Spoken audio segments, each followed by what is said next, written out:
If you agree or disagree, fine. That's no problem. But we want no arguments, and all this nonsense about you're wrong and all daft things like that. This is it's a good show. It's a good podcast because I've got great guests on, and they know the football. They know what they're talking about. And I've got Vase of Flowers, otherwise known as Lee. Lee to his friends, Vase of Flowers to strangers. I've got the great George Scott on. What a man. The Shankly boy. Shankly signed him when he was a young kid. Come down to Liverpool to play for Liverpool. And the Shank signed him. What a man. What stories to be told. And in his book, what a journey. It's a fantastic book. I'll be doing them books anyway, a bit later on. And I've got the Greek connoisseur. The Greek connoisseur. All the way from Athens. The author, journalist, and his name is Marios Manzos. Marios Manzos. Got him on as well. But I'm not going to bring them on anyway. I'm going to keep all the show to myself tonight so they can all listen to me. Prattle on. Oh, no, I'm going to bring them later on. And I'm going to bring Leon. There he is. Vase of Flowers. There he is. How are you, Lee? Greetings and salutations. I'm glad you said salutations and nothing else. I'm going to bring this great man on. Everybody loves this man. George Scott, and there he is. Hiya, George. Hiya, Lee. Hiya, George. I can't spell salutations. The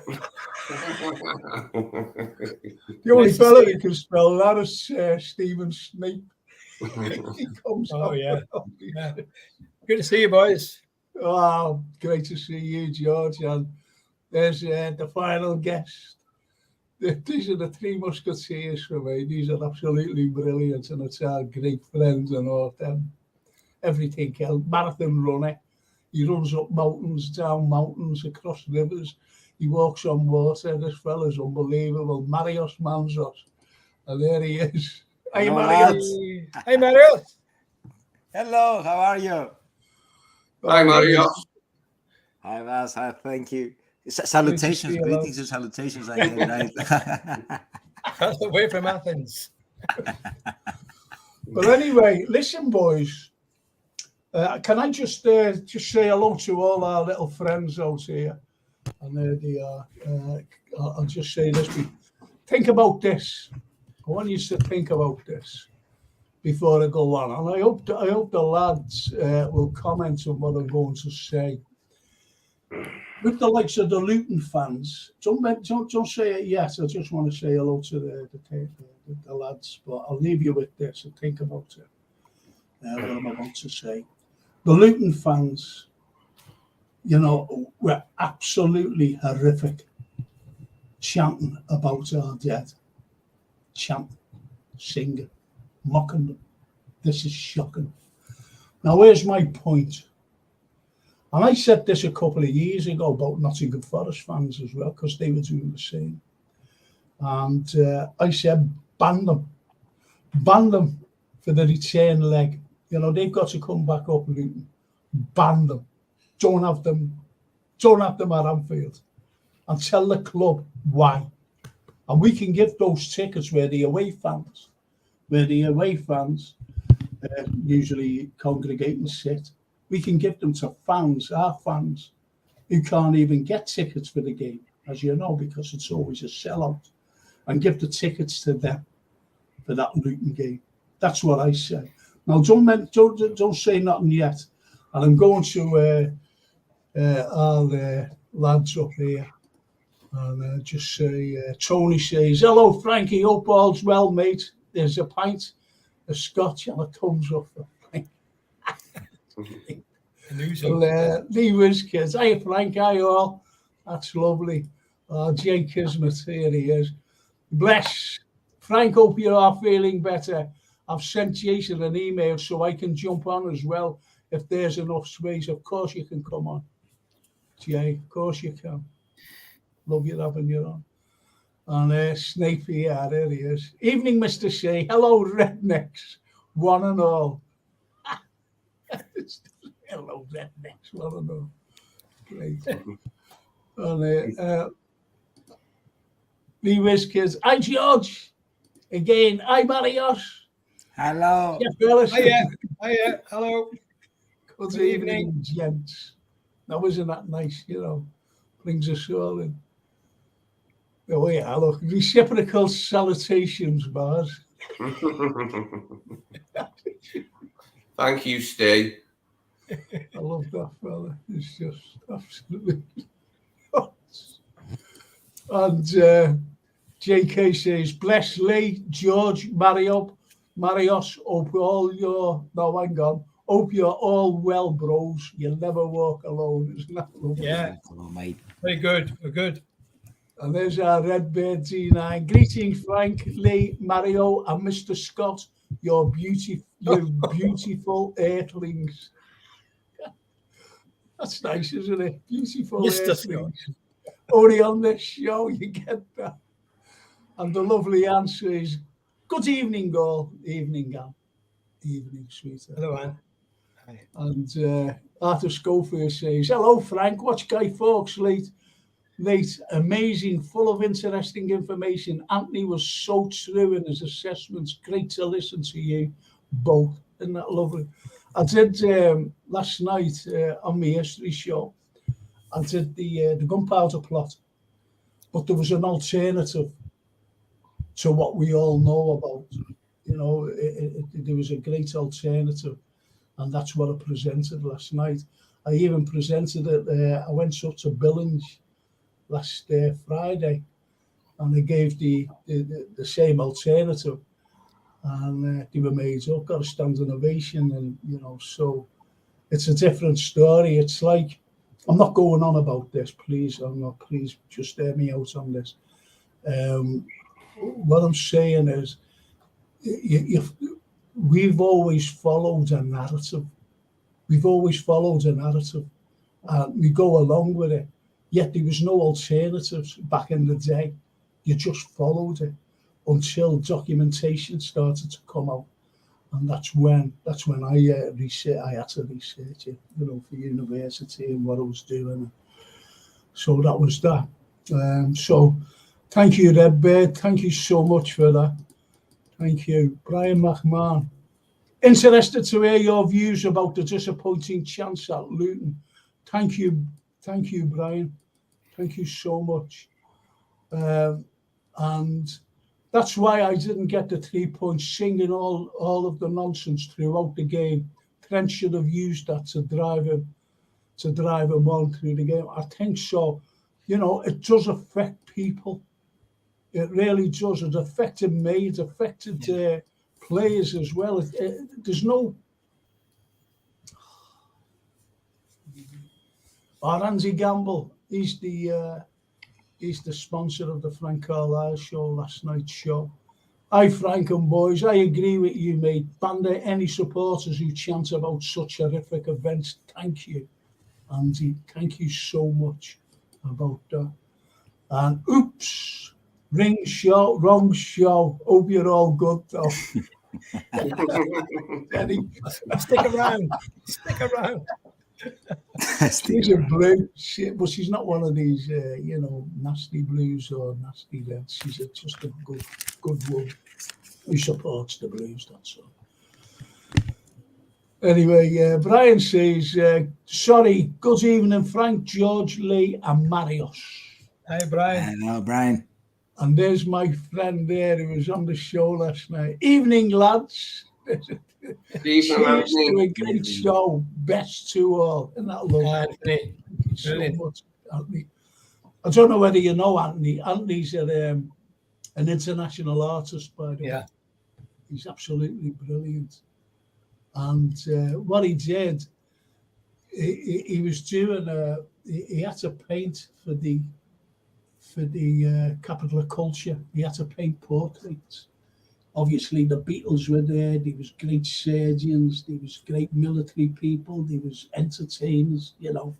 as I said, the Beatles and everybody else. So anyway, he painted me. I said, what are you doing for? What are you doing that? He said, you're well worth it, he said. So I was very, very humbled, you know. It was so lovely of Anthony to do. And Anne says, I was watching the Man U Fulham last Saturday, and all through the game, they were singing terrible songs about us. See? It's just horrible. It's just horrible. And Tony says, hello, Marios. Hello, Tony.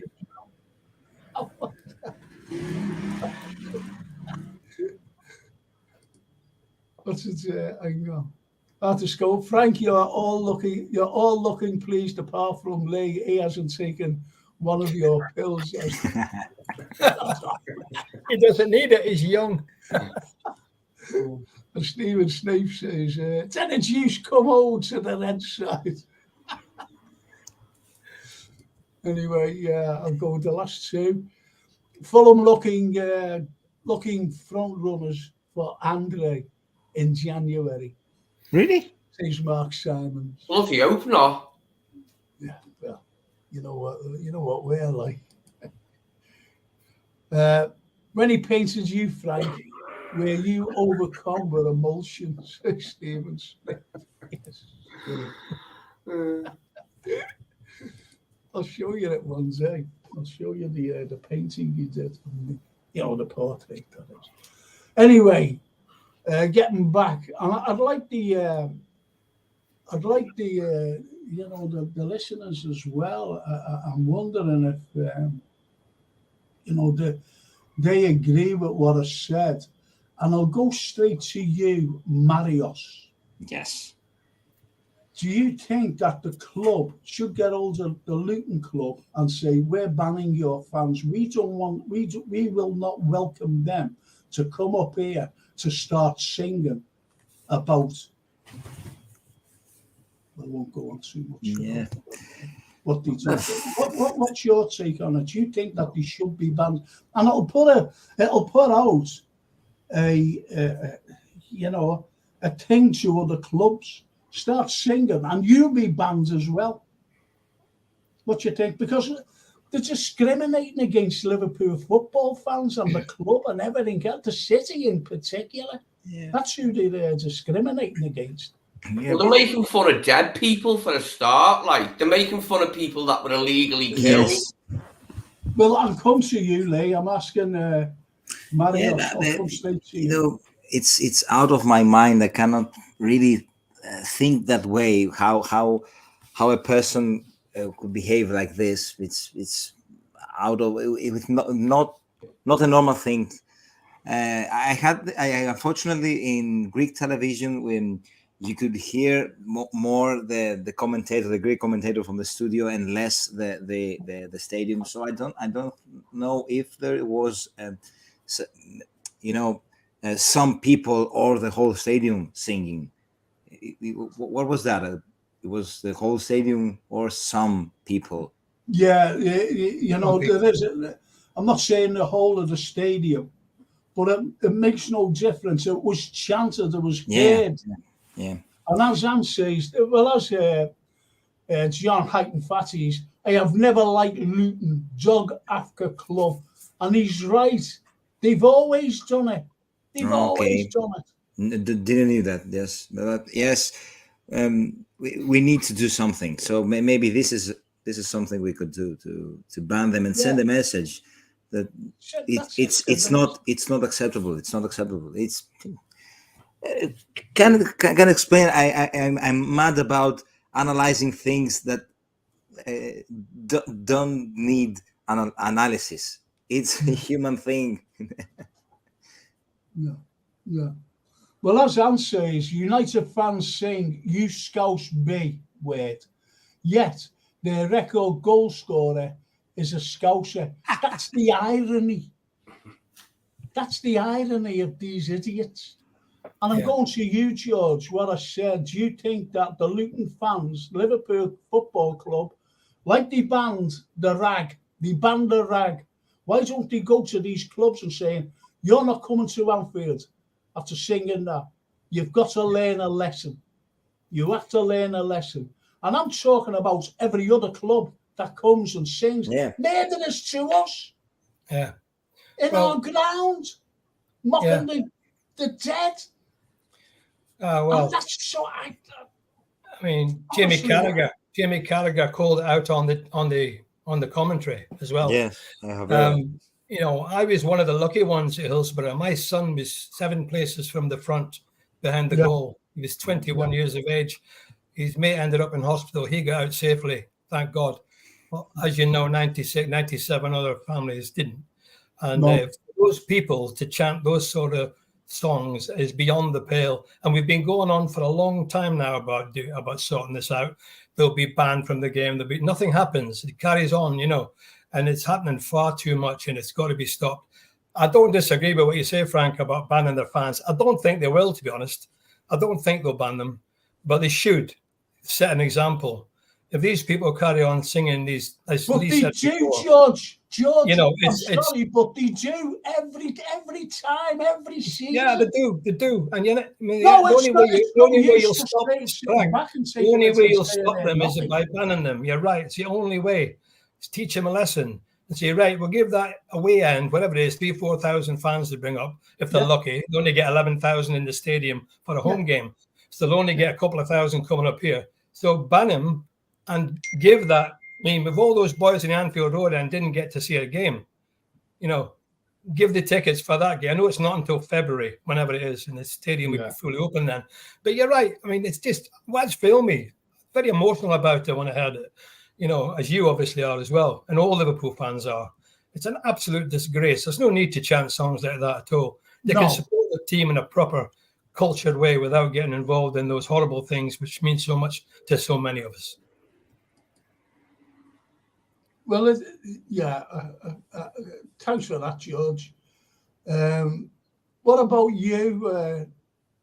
What about you, Lee? What do you agree? But before you answer it, just let me go on to a couple of comments on this. Legislation needs to be passed, punitive legislation, to not just discourage opposition fans, but their clubs who supply them with the tickets. Personally, I'd ban them all football matches going forward. And that's what Stephen Snape says. Gary Rigby says, all these Liverpool haters have never stepped foot in the city. They haven't got a clue. Neil Broderick, what's the boys' thoughts on Mo's performance lately? Almost every week our opponent's left back seems to have him sussed out. I know he scores goals, but I'm talking about his general. I think Mo, we spoke about that. He's one of the greatest players for us, and he still is one of the greatest players. He takes lots of players out. Anyway, getting on to what I mentioned, they are banning the fans they know about, says Charlie Wood. Luton, like Leicester fans, can do one, says Anfield Raw. And he says, evening, gents, and there's a loads of pints for us, loads of thumbs up. And Anne says they have now taken to singing national anthem. Do they support a corrupt system which looks after the elite? Because that's what the Royals are. Well, it's all the elite, to be honest. It's all the establishment. Anyway, thanks for that. Thanks for those great comments, people. Frank, did you see the statement that Luton put out as well? The statement they put out was ridiculous. It said that it may be that some of these fans didn't realise they were talking about Hills. They were singing about Hills. John Aldridge used a rather tasty bit of language about that. Begins with B and finishes with S. Making excuses for the. No, it was a shocking statement. They know why they were singing it. They know what it's about. Of course they do. What about you, Lee? What about you? What's yours? Do you think that they should get banned? Well, I think... I'm not saying forever, by the way. I'm not saying forever. Just one game to teach them a lesson on any other club. All right. if they do it in their own stadium, but if they come to Anfield and sing that, what we should do is put out a statement saying the next time an opposition team comes to Anfield and they sing that in our stadium, we'll halve your allocation for the next visit. And if they do it the next time, we'll halve it again. And we'll keep halving it if you keep doing it. Yeah, not a bad point, that, yeah. Fair, wouldn't it? Yeah. How many away fans are allowed in? 4,000 or something like that. About 4,000. I'll tell them they can only have 2,000 if they sing that. Say, we're No, telling I you don't. now before we do it. We're telling you if you sing it at Anfield, we'll halve your allocation. I wouldn't even compromise about that. I wouldn't compromise. You know, you can't just like half of it and just say, oh, you know, you'll only get it. Just ban them. You know what? Let them teach them a lesson. I couldn't help thinking about Luis Diaz with his dad kidnapped and they were singing all the way to victims. Did the news not reach Leicester? His dad's still in capture. Exactly. He was singing that rubbish. Like, it seems a trifle indelicate and ill-mannered, not to mention Neanderthal, to sing that when Diaz's father is kidnapped. Yeah, absolutely. Lee. See, they haven't a clue. They haven't a clue about how we feel. Hey, did you hear the FA were considering bringing charges against Diaz for his T-shirt, saying that'll never happen. That's They were that level of petty bureaucracy is unbelievable, isn't it? The petty bureaucracy of the FA to even think about charging him for having free my father on his T-shirt. Yeah. What idiocy is that? Yeah, exactly. Beyond I'm words. going to the J.K. Kismet because are you there, Jay? Hello there, bro. How are you doing? Oh, we're just saying there. I think you've been listening. The question was, should the Luton fans, after all the derogatory about mocking the dead, the chance to singing, do you think that Liverpool, the football club, the club, should get hold of Luton Club and say, we're not having your fans up at Anfield? What do you think? Evening, George, Marius, and Lee. No. Yeah, as soon as they start singing these sort of songs in the games, we never lose them games. I realise that one thing. But I think what they should do, for the away game, just ban them. Teach them a lesson that would teach any club in the future not to do it, you know? Yeah. It's got to stop. It's got to stop. Didn't the Man City fans sing something about Bobby Charlton at the derby?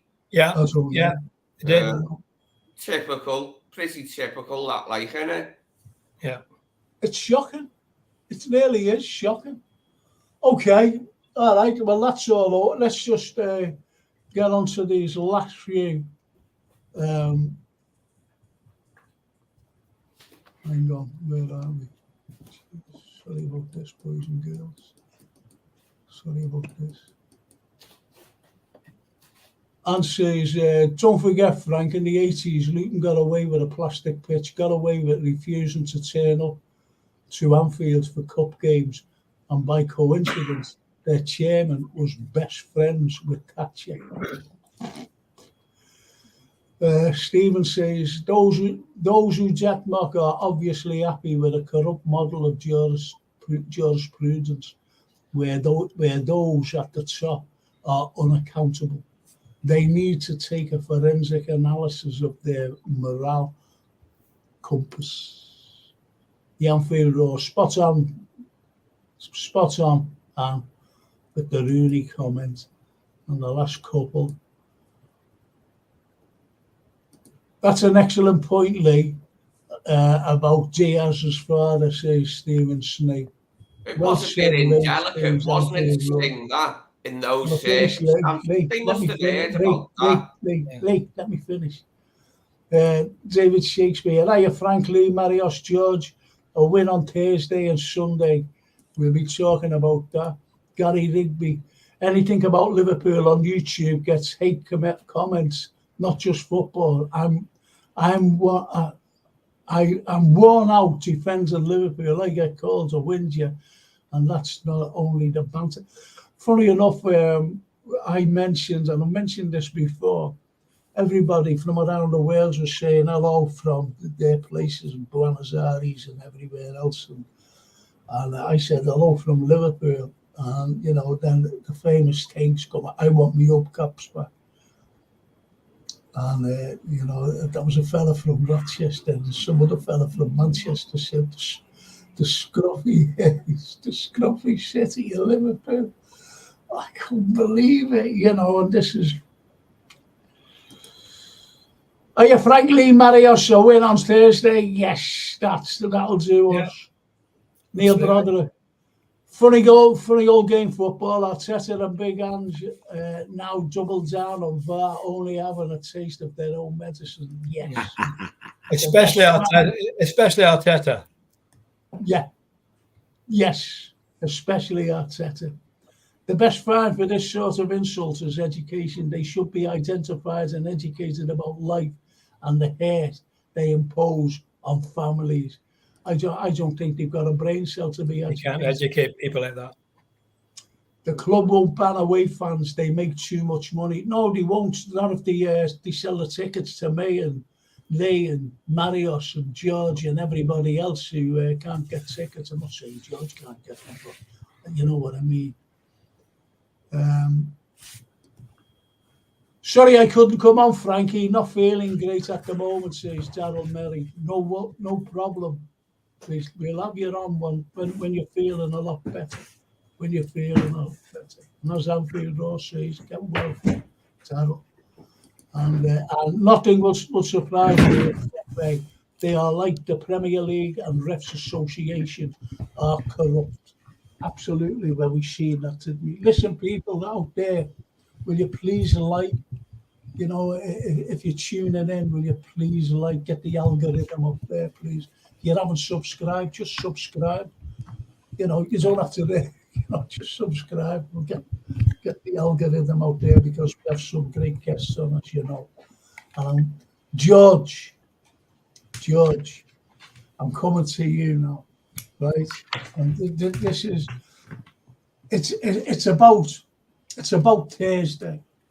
It's about the Europa League. If we win that, we've won the league, haven't we? And we just go straight into the last 16. So what's your take on, you know, this very, very important game? And we'll also be talking about the game at the weekend, by the way. So Thursday first, what's your take on that? Yeah, it is an important game for the club, because, you know, really, I mean, we've got to get to Dublin, really have, you know, for two reasons. It's so close to home, we'll have thousands of fans there. And also it's an entry into the European Cup if you win it. So I think definitely we should go hell for leather to win it. I still think he probably will play players that wouldn't normally be playing and won't be playing on Saturday. You know, I mean, I'm sure that Carlyle will play. I'm sure that Harvey Elliott probably play. Kwanzaa probably play. You know, so I think that he will balance out the team, and I think he'll have the big players on the bench, see how things go. But yeah, he does need to take it serious, and I'm sure he will. We've got to go out there and win that game. You know, there'll be a good atmosphere at Toulouse. They've got good fans. They showed that at Anfield, quite the opposite of the mob we faced on Saturday. They sang everything from start to finish for the team. That was all they were interested in. So we have an atmosphere to go against, but we're used to that. So I hope the boys are up for it, and I think we'll win the game. You know, I do think we'll win the game. What about you, Lee? Yeah, I'd like to see him play Callagher, Trent, Matip, Kwanzaa, Simicast, Endo, Gravenberch, Mach, give Sobo a rest, play Elliott, Salah, play Elliott, Nunes and Gakpo up front, I'd go for. Okay, what about you, Marius? Yeah, it's another chance for players that have not played so much this season to get the rhythm and to gain some minutes. And I probably believe that we will win. I think in this group stage we have no problem with that. And of course, I would like to see Costas back also in the starting lineup. I was surprised that he didn't play on Saturday, and Yeah, on Sunday. It was Sorry. a strange one, wasn't it? He put Joe Gomez at left back. Yeah, That was yeah. a strange Yeah, it was choice. strange. I couldn't make it out, to be honest, when I realised that he was going to be playing left back, and Tsimikas was left. Do I pronounce his name right, Marios? Tsimikas. Tsimikas, yes. No, Yeah, I think he'll play Tsimikas on Thursday, I'm sure. Yeah, I think he will himself. I'm going over to JK. JK, what about on Thursday? You know, do you think he should pick one of his best teams rather than, you know, throwing a load of kids in to win this game so we can win the league and then go into the last 16? What's your take on it? Yeah, first of all, I'd like to say respect to Anne in the comments. She speaks a lot of sense. I think for me, the Europa games are for players like Nunes to get some rhythm. And say Jota, Gakpo, to get some rhythm, bring that into the league games, you know. I think McAllister should play because he can't play on Sunday. And also, just go for the win. Win just brings confidence to a team. So for me, Thursday is just like score early, and then make substitutions, you know. Well, here's my next question, by the way. And I'm going straight to you, Lee. Straight to you. Everybody loves Darwin. We all love him. Everybody loves him, you know, because he's got the nickname Captain Chaos. Now, the problem is, Captain Chaos misses too many chances. And I'm talking about glaring chances. Now, do you think that he could become, with knowing that the fans, if he like he missed the other day, you know, which was absolutely horrendous, to be honest, and you know, they was all shouting Nunes. Do you think if he misses these chances and keep on missing them, he just become complacent and say, well, if I miss, you know, they still love me? What's your take, Lee? No, he just had an off day. I think he just had an off day. That one from Salah's header was awful. It was hard to see how he missed that.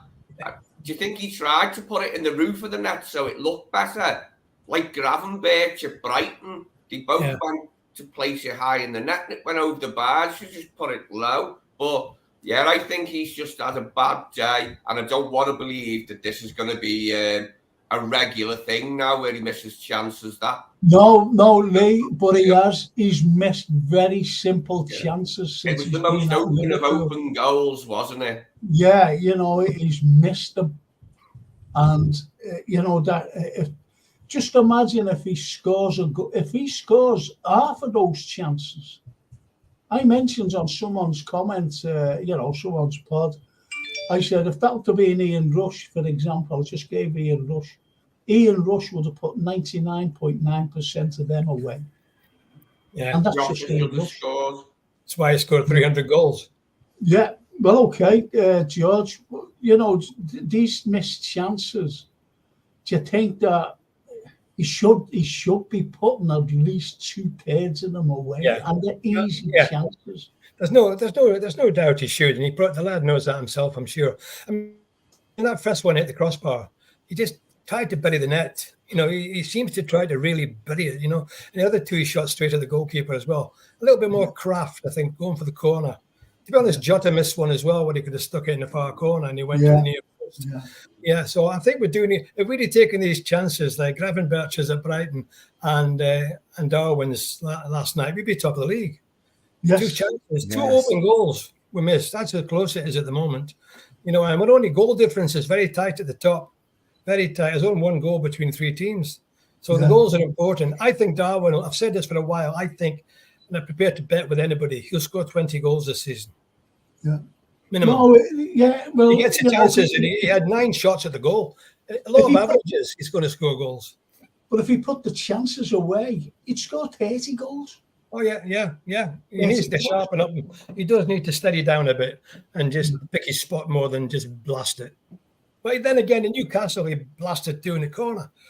won the game for us. So he's a bit of an enigma. He's a great player. I love him.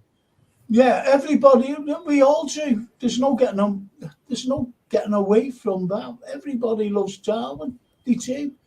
And he's he's a typical player who run his heart out for the team. Yes. That's what he does. But all as I'm saying is the chances, and they're glaring. Yes. Bad day at the office. Bad day at the office. That's all. But you can have loads of bad. But he's had a few bad days at the office, unfortunately, Lee. And that's all I'm saying. You might think I'm criticising. I'm not. I'm just saying about putting the ball into the net. That's all. Easy chances. Stating the obvious, Yeah. In some moments, he seems like he lacks composure, not confidence anymore. I think he's a lot of confident right now. Great point. And he gives too much energy over the line, and it's I think a composure thing, not a confidence thing. Yeah. Okay. What about you, JK? Yeah, I love Darwin. I think his energy, we don't know what we're going to get from him. He isn't a boring striker, if you know what I'm saying. He wants to win, and that's the reason why majority of the fans who like him want him to play, because you could tell if he misses, it hurts him, of course, but he just lacks that. I wouldn't say wisdom. I would say his patience. He just needs that little bit of, let's say, Ian Rush, maybe a Daniel Sturridge sort of type of finisher. Just take that half a second, make sure you get the goal in. Okay. Let's see. Was in the chat earlier. A United fan was constantly talking about Liverpool. The man was obsessed. I told him he needs help for his mental illness. He weren't happy. But this is the way it is, unfortunately. This is the way it is. And David Shakespeare, did you hear what Carragher said about Liverpool still not in for the title? I'll go to you there, George. I'll just say that again. Did you hear about Carragher said about Liverpool still not in for the title? Well, ignore him. He's been around Neville too much. Don't listen to him. We're going to win the league. What do you think, George? Do you think that the league is being given up by what Jamie said? Well, I think what Jamie said, to enlarge on that, he said we need a defensive back, we need a defensive midfielder, need to shore up the back, and if we did that, we'd have a chance. But I don't agree with him. I think we've got every chance of winning the league, every chance. We're only a couple of points at the moment off the top, and we're coming towards Christmas. We've got big games to come, and a lot of them are at home against Chelsea, Newcastle, Tottenham, and United. Yeah. There's only one big away game for one of the top 6 teams, and that's Man City, and then Man United after Christmas later on. But I don't classify them as a top team at the moment, the way they're playing. So the big teams that are up there at the moment, Newcastle, Spurs, and even Chelsea are starting to come back. We've got to play them at Anfield. As you know, Frank, we don't lose many games at Anfield. We've lost one in the last 45. So our home record's fantastic. So I think we're in every chance with the home record we've got. But we need to stop dropping points against the likes of Luton. Yes. It is. It's pivotal that, if you want to go on and challenge, and I think that's what Carragher must have been thinking about. But we have to put these teams to bed. We really do. And the chances that go begging, we should have. I'll go to JK. What's your take on that? What Jamie Carragher said, JK? I don't really like Carragher. He supports Liverpool, he says, and stuff like that. I just take it with a pinch of salt. Like him and Neville, they have this sort of not controversial. Don't talk about controversial things, but sometimes they say certain stuff that the fans can go over the top with. So for me, realistically, I'm like what George said. I think we can win the league. There's what's the point of playing football if you don't think you can win the league? So for me, we got Man City away after Brentford after the international break. we have to go there not to lose. If we do that, then things are going okay, you know. If we're doing well in the Europa Cup as well. I think over the weekend, I heard a lot of content creators going over the top about Nunes and Liverpool, and I'm thinking, what has the modern day football fan become?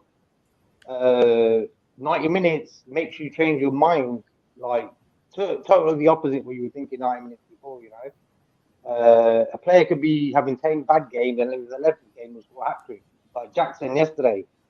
That don't make him into a superstar, but the Chelsea fans would say the guy's brilliant, he's excellent, and that's what the modern day football fans are. So for me, I take it with a pinch of salt. I know how good Liverpool are.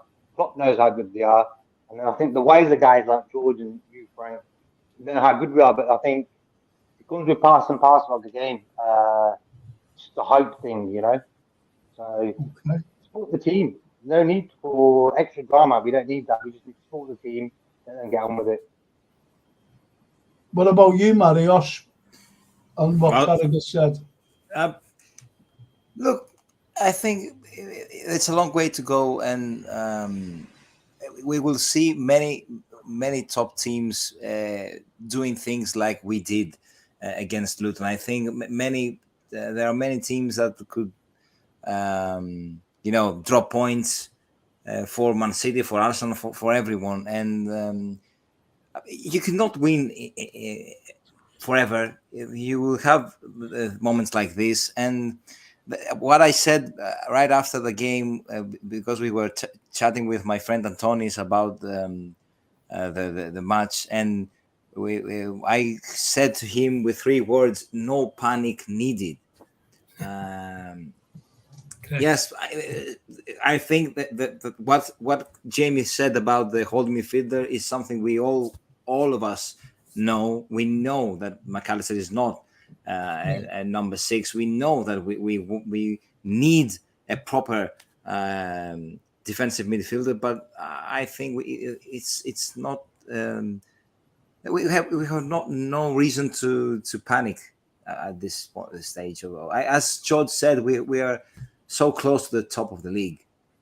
Yeah, absolutely. I go along with exactly what George said, and some of the big teams that are coming, and JK and yourself.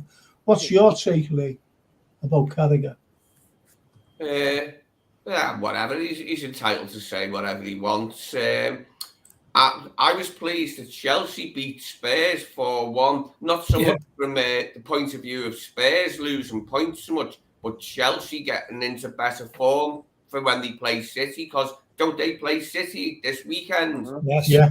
Yeah. So getting a 4-1 win might put them in a bit better form and confidence. So I'm hoping that Chelsea could take a couple of points off City. Whether it'll happen or not, I don't know. But and then I think this season we really do need to win at the Etihad to win the title.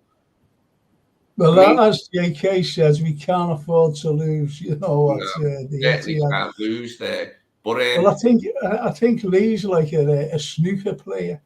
The way he said that, we've got Chelsea coming into form after beating, Spurs, and they're playing Man City at the weekend. So he's looking the shot after rather than the shot now. Definitely. So I think that's really good.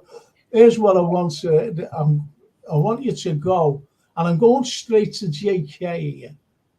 Straight to JK, then you, George, then Lee, and then Marios.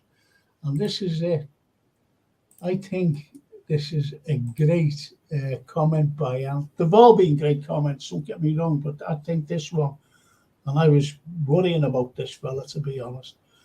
McAllister should play Thursday because he is banned for Sunday and play him in a more advanced role because he is not too great playing deep, silly fouls and giving the ball away. Right to you, JK. Mm-hmm. Well, McAllister's grown on me. I think he's I want to say a basic footballer, but he knows what he's doing. And I've seen him actually getting stuck in a lot of games. I think when you look at his stats, his challenge stats are pretty high. Does he really want to play the number 6? Not really, I don't think. He probably want to play in his natural position. So Thursday will give him that chance. Put Endo in the 6 and play him further up and see what he can do there. Maybe Klopp will see, yeah, you know what? Maybe just change that around a bit for the league game. So hopefully we can see that on Thursday. Okay. Go ahead, George. Yeah, I thought he's definitely not a number 6. And I thought he struggled on Thursday more than most. What I was disappointed about with Mac was he struggled to get back for that goal. His pace, he's not very quick over the distance. It's not his strength pace. His strength is passing and maybe, midfield general. I mean, so looking at that game on Thursday, I was thinking to myself as it was going on, I'd rather have had Curtis Jones in that position on Thursday because he wasn't really doing it, Mac.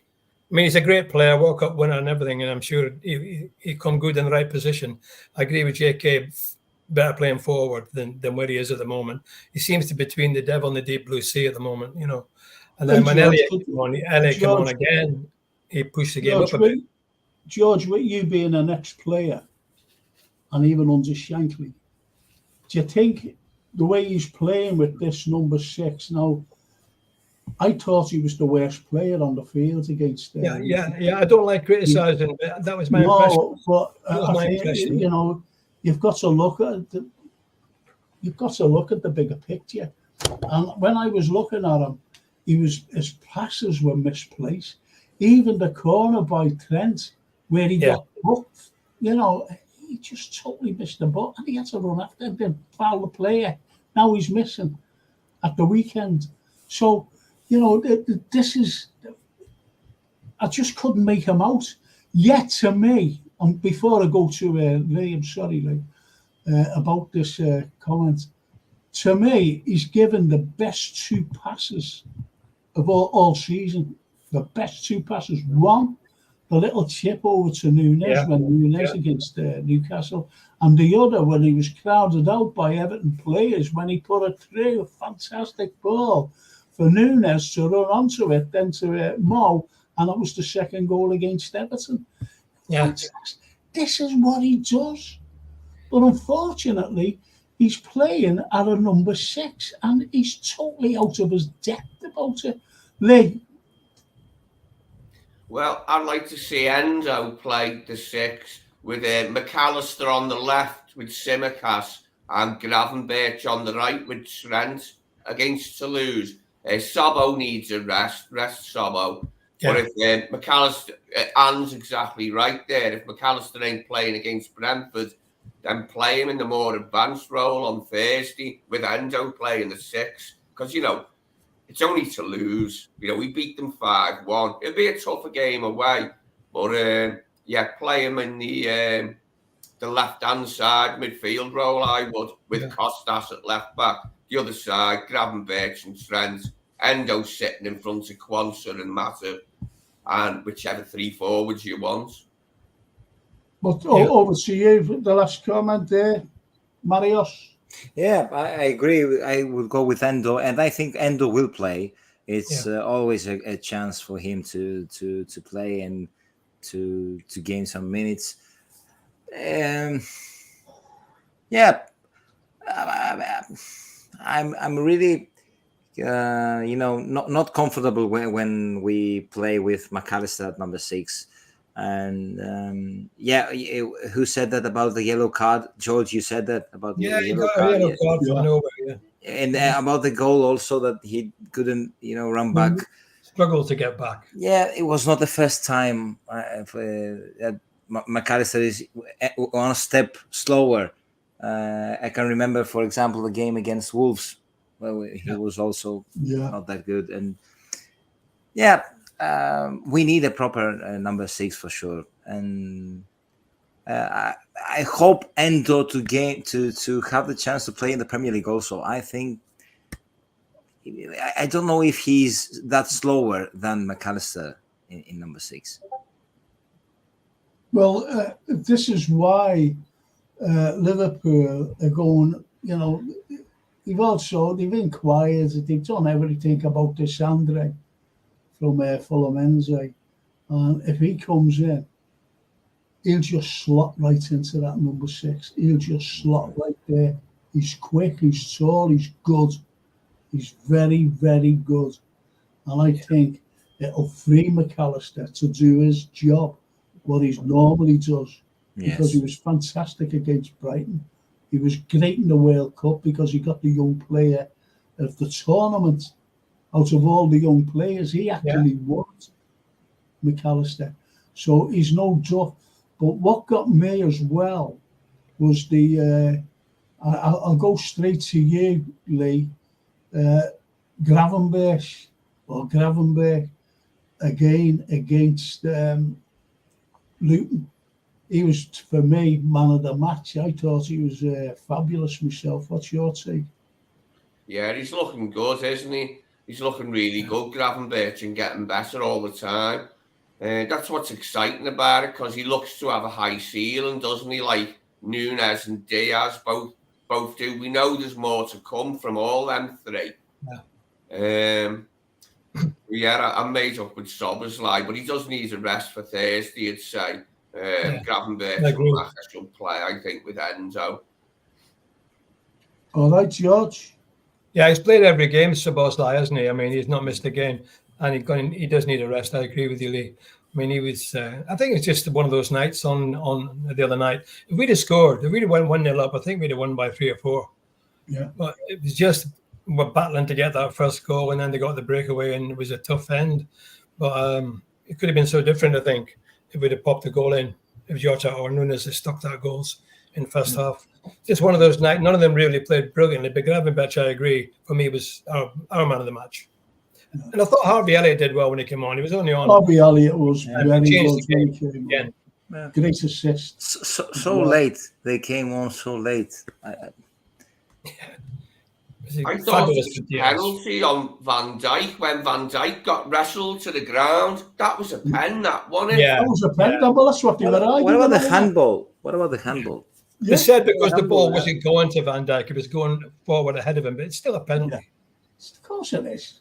Goes somebody down. You remember the Rodri penalty at Old Trafford? Yeah. What's your take on that, JK? I would. Moran says about McAllister.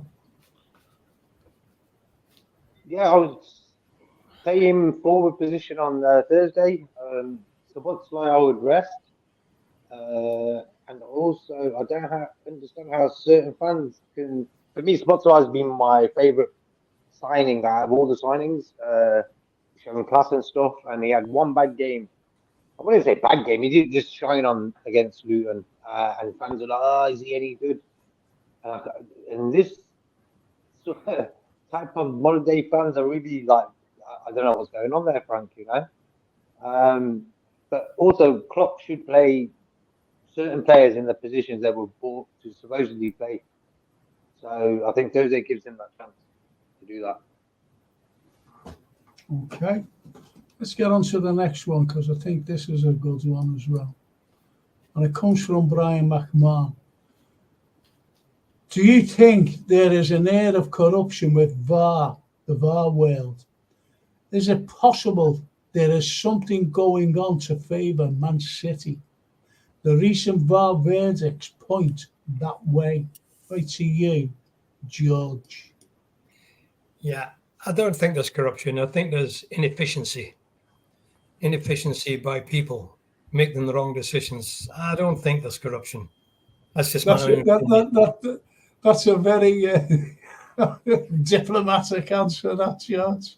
Inefficiency rather than corruption. No, I like it. Having said that, but last year or the year before, when that penalty was not given at Everton, oh my God, that smacked of corruption. Yeah. It did, because that was a blatant penalty which cost a lot of grief for a number of clubs. Yeah. And of course, the one at Spurs was just complete ineffective. Just Diaz goal. Inefficiency. It shouldn't be anywhere near VAR. The one against the ones on Arsenal, that was a difficult one in Arsenal.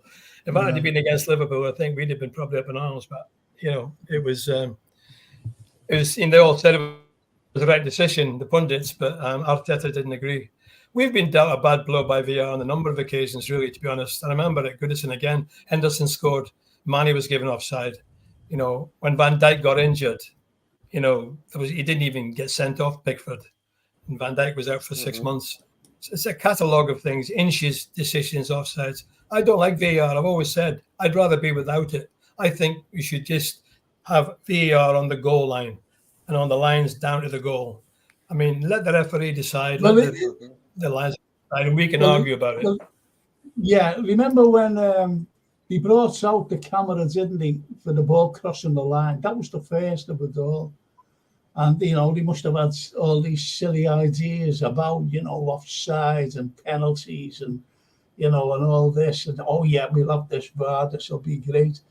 But to me, it spoiled the game. It really has spoiled the game. Because you can't celebrate a goal. Exactly. Like you used to. Yeah, that's true. You just can't celebrate it, you know. It's going. What's Every your goal. play? I mean, look at that game last night, the Spurs and Chelsea. 5 disallowed goals. Yes. Yeah.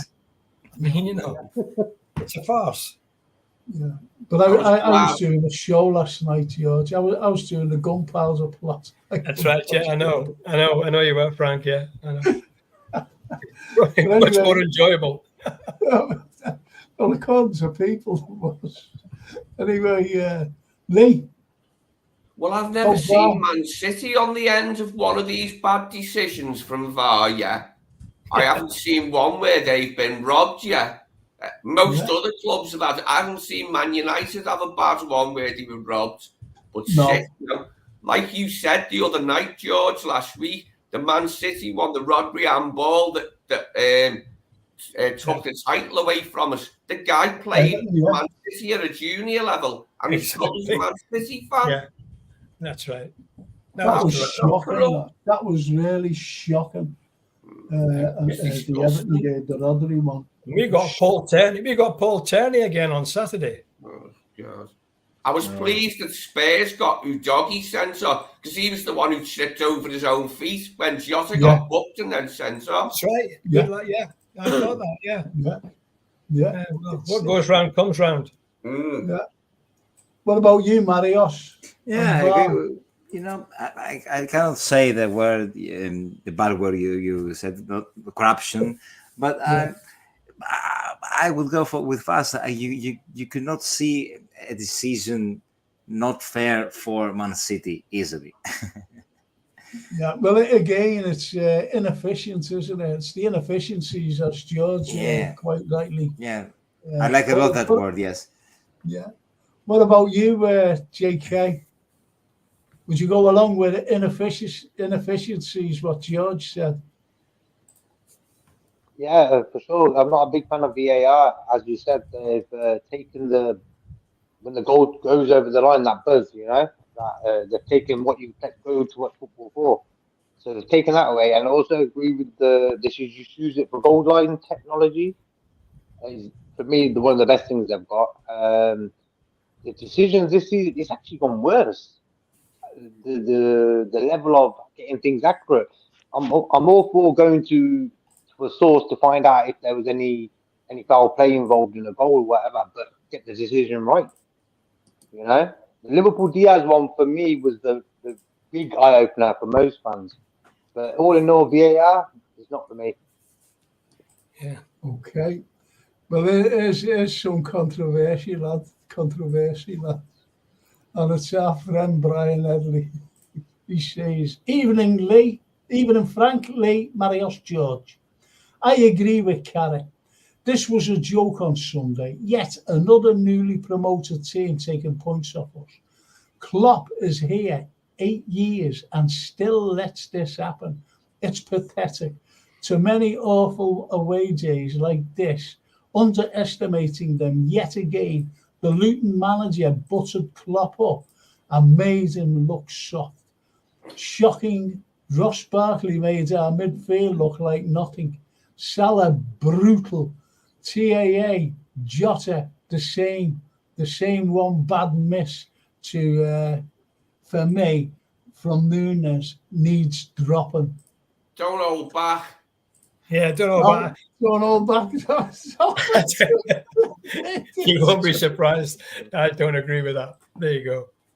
Well, as Arthur Schofield says, guys, we all have opinions. I'm sorry, we all have opinions of players, but my honest one is Konate is an ideal defender for us. Gives his best and can run like a gazelle when needed. No disrespect to Gomez. Yeah, George. Yeah, I like Konate. Yeah, I like Konate. He's a big, strong boy. He can make the odd mistake, but I like him and Van Dijk in the middle of the back four. I don't have a problem with that personally, but I mean, I think that the two of the quickest in the Premiership. Back four. Two centre halves. I think that's two of the quickest. But we should be more. I'm not sure how many goals we've lost this year. It's not a huge amount. We've had, we're not leaking goals all over the place. We might lose the odd one or two, but I like Konate. Yeah. What's your take, Lee? Yeah, I really like Konate, but he's still settling in after 2.5 seasons or two and a bit seasons because he's still getting them yellow cards.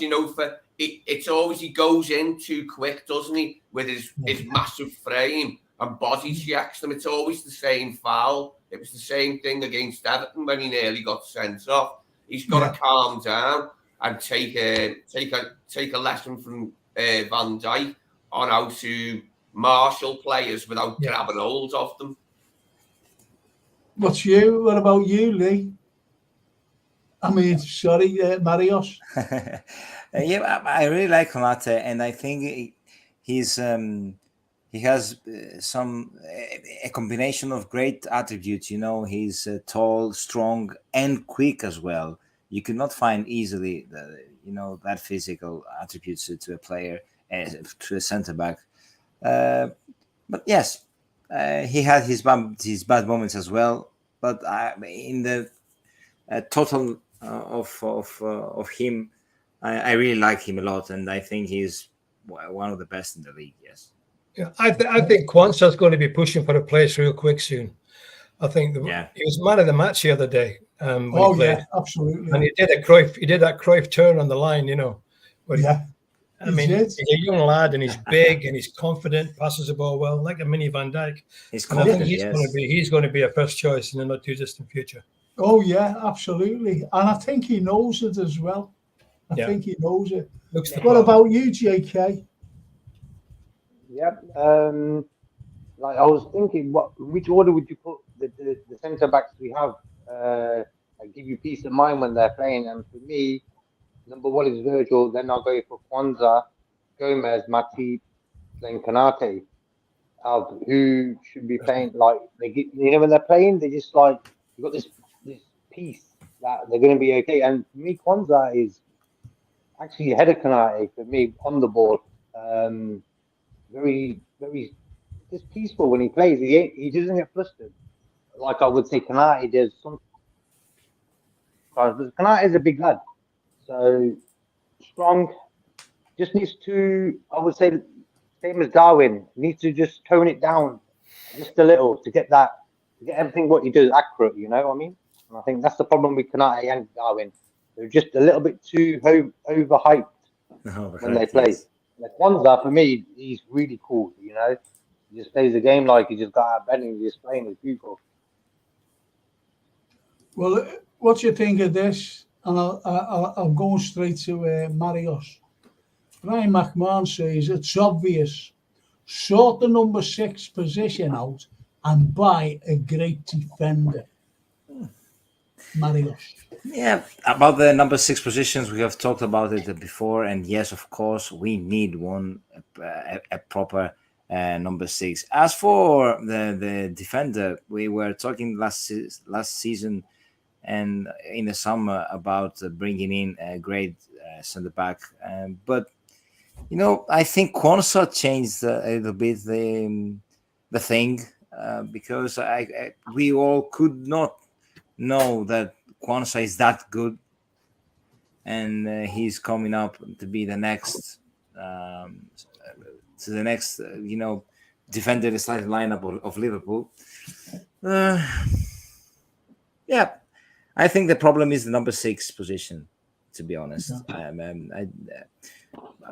we can afford not bringing in a great defender because we have Quansah. Okay, what about you, Lee? What Brian says, it's obvious. Sort out the number 6 position and buy a great defender. Yeah, I think we've missed Bajcetic this early part of the season as an option for the 6 instead of Endo. Mac could have played further forward because he looked good, didn't he, Bajcetic last year? Real shame, yeah. Fabinho out the side for a couple of weeks when Fabinho was fit again. But we do need a centre half. As good as Quansah is, Gomez is a right back now for me. So we'll have. To be honest, I'd like to see the defender in January rather than the summer. I think if we get Andre and a left-sided centre-back in January... That's what we need, a left-sided centre-back. We can give City a run for their money, a run for their oil money for the title. Without that, I think we'll fall short without any additions in January. But, we'll wait and see. Hope springs eternal. George?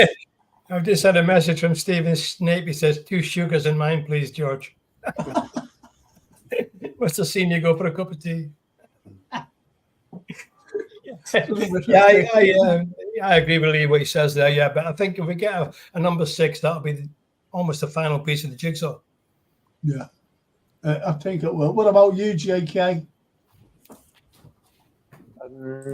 We still trying to search for the number 6, aren't we?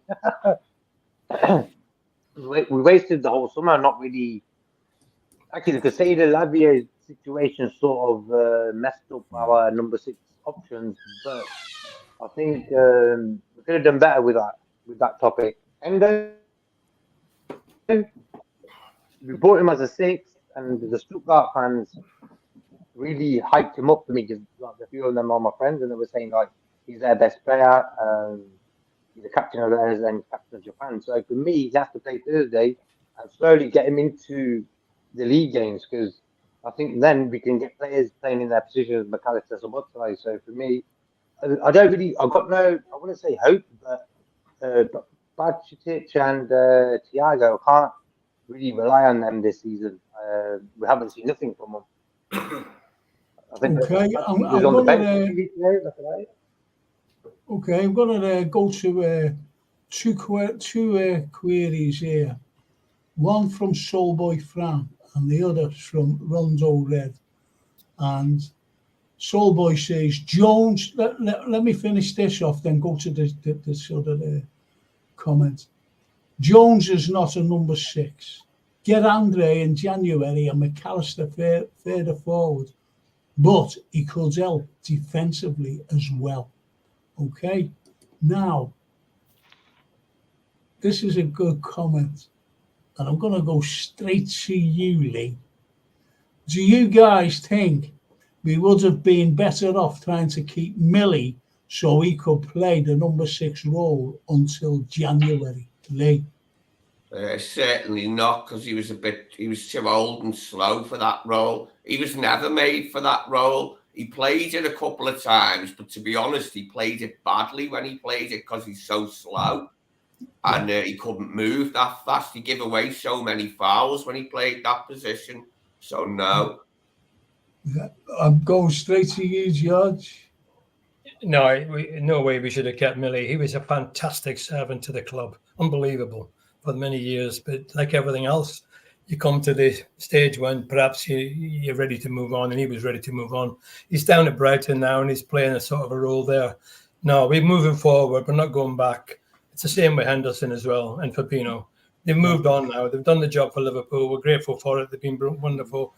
But now over there playing in front of 900 people, making potloads of money, and we're still moving forward to win the league, hopefully, and European competition. So, no, the answer to me is no. I don't think we should have kept Millie, much as I loved him.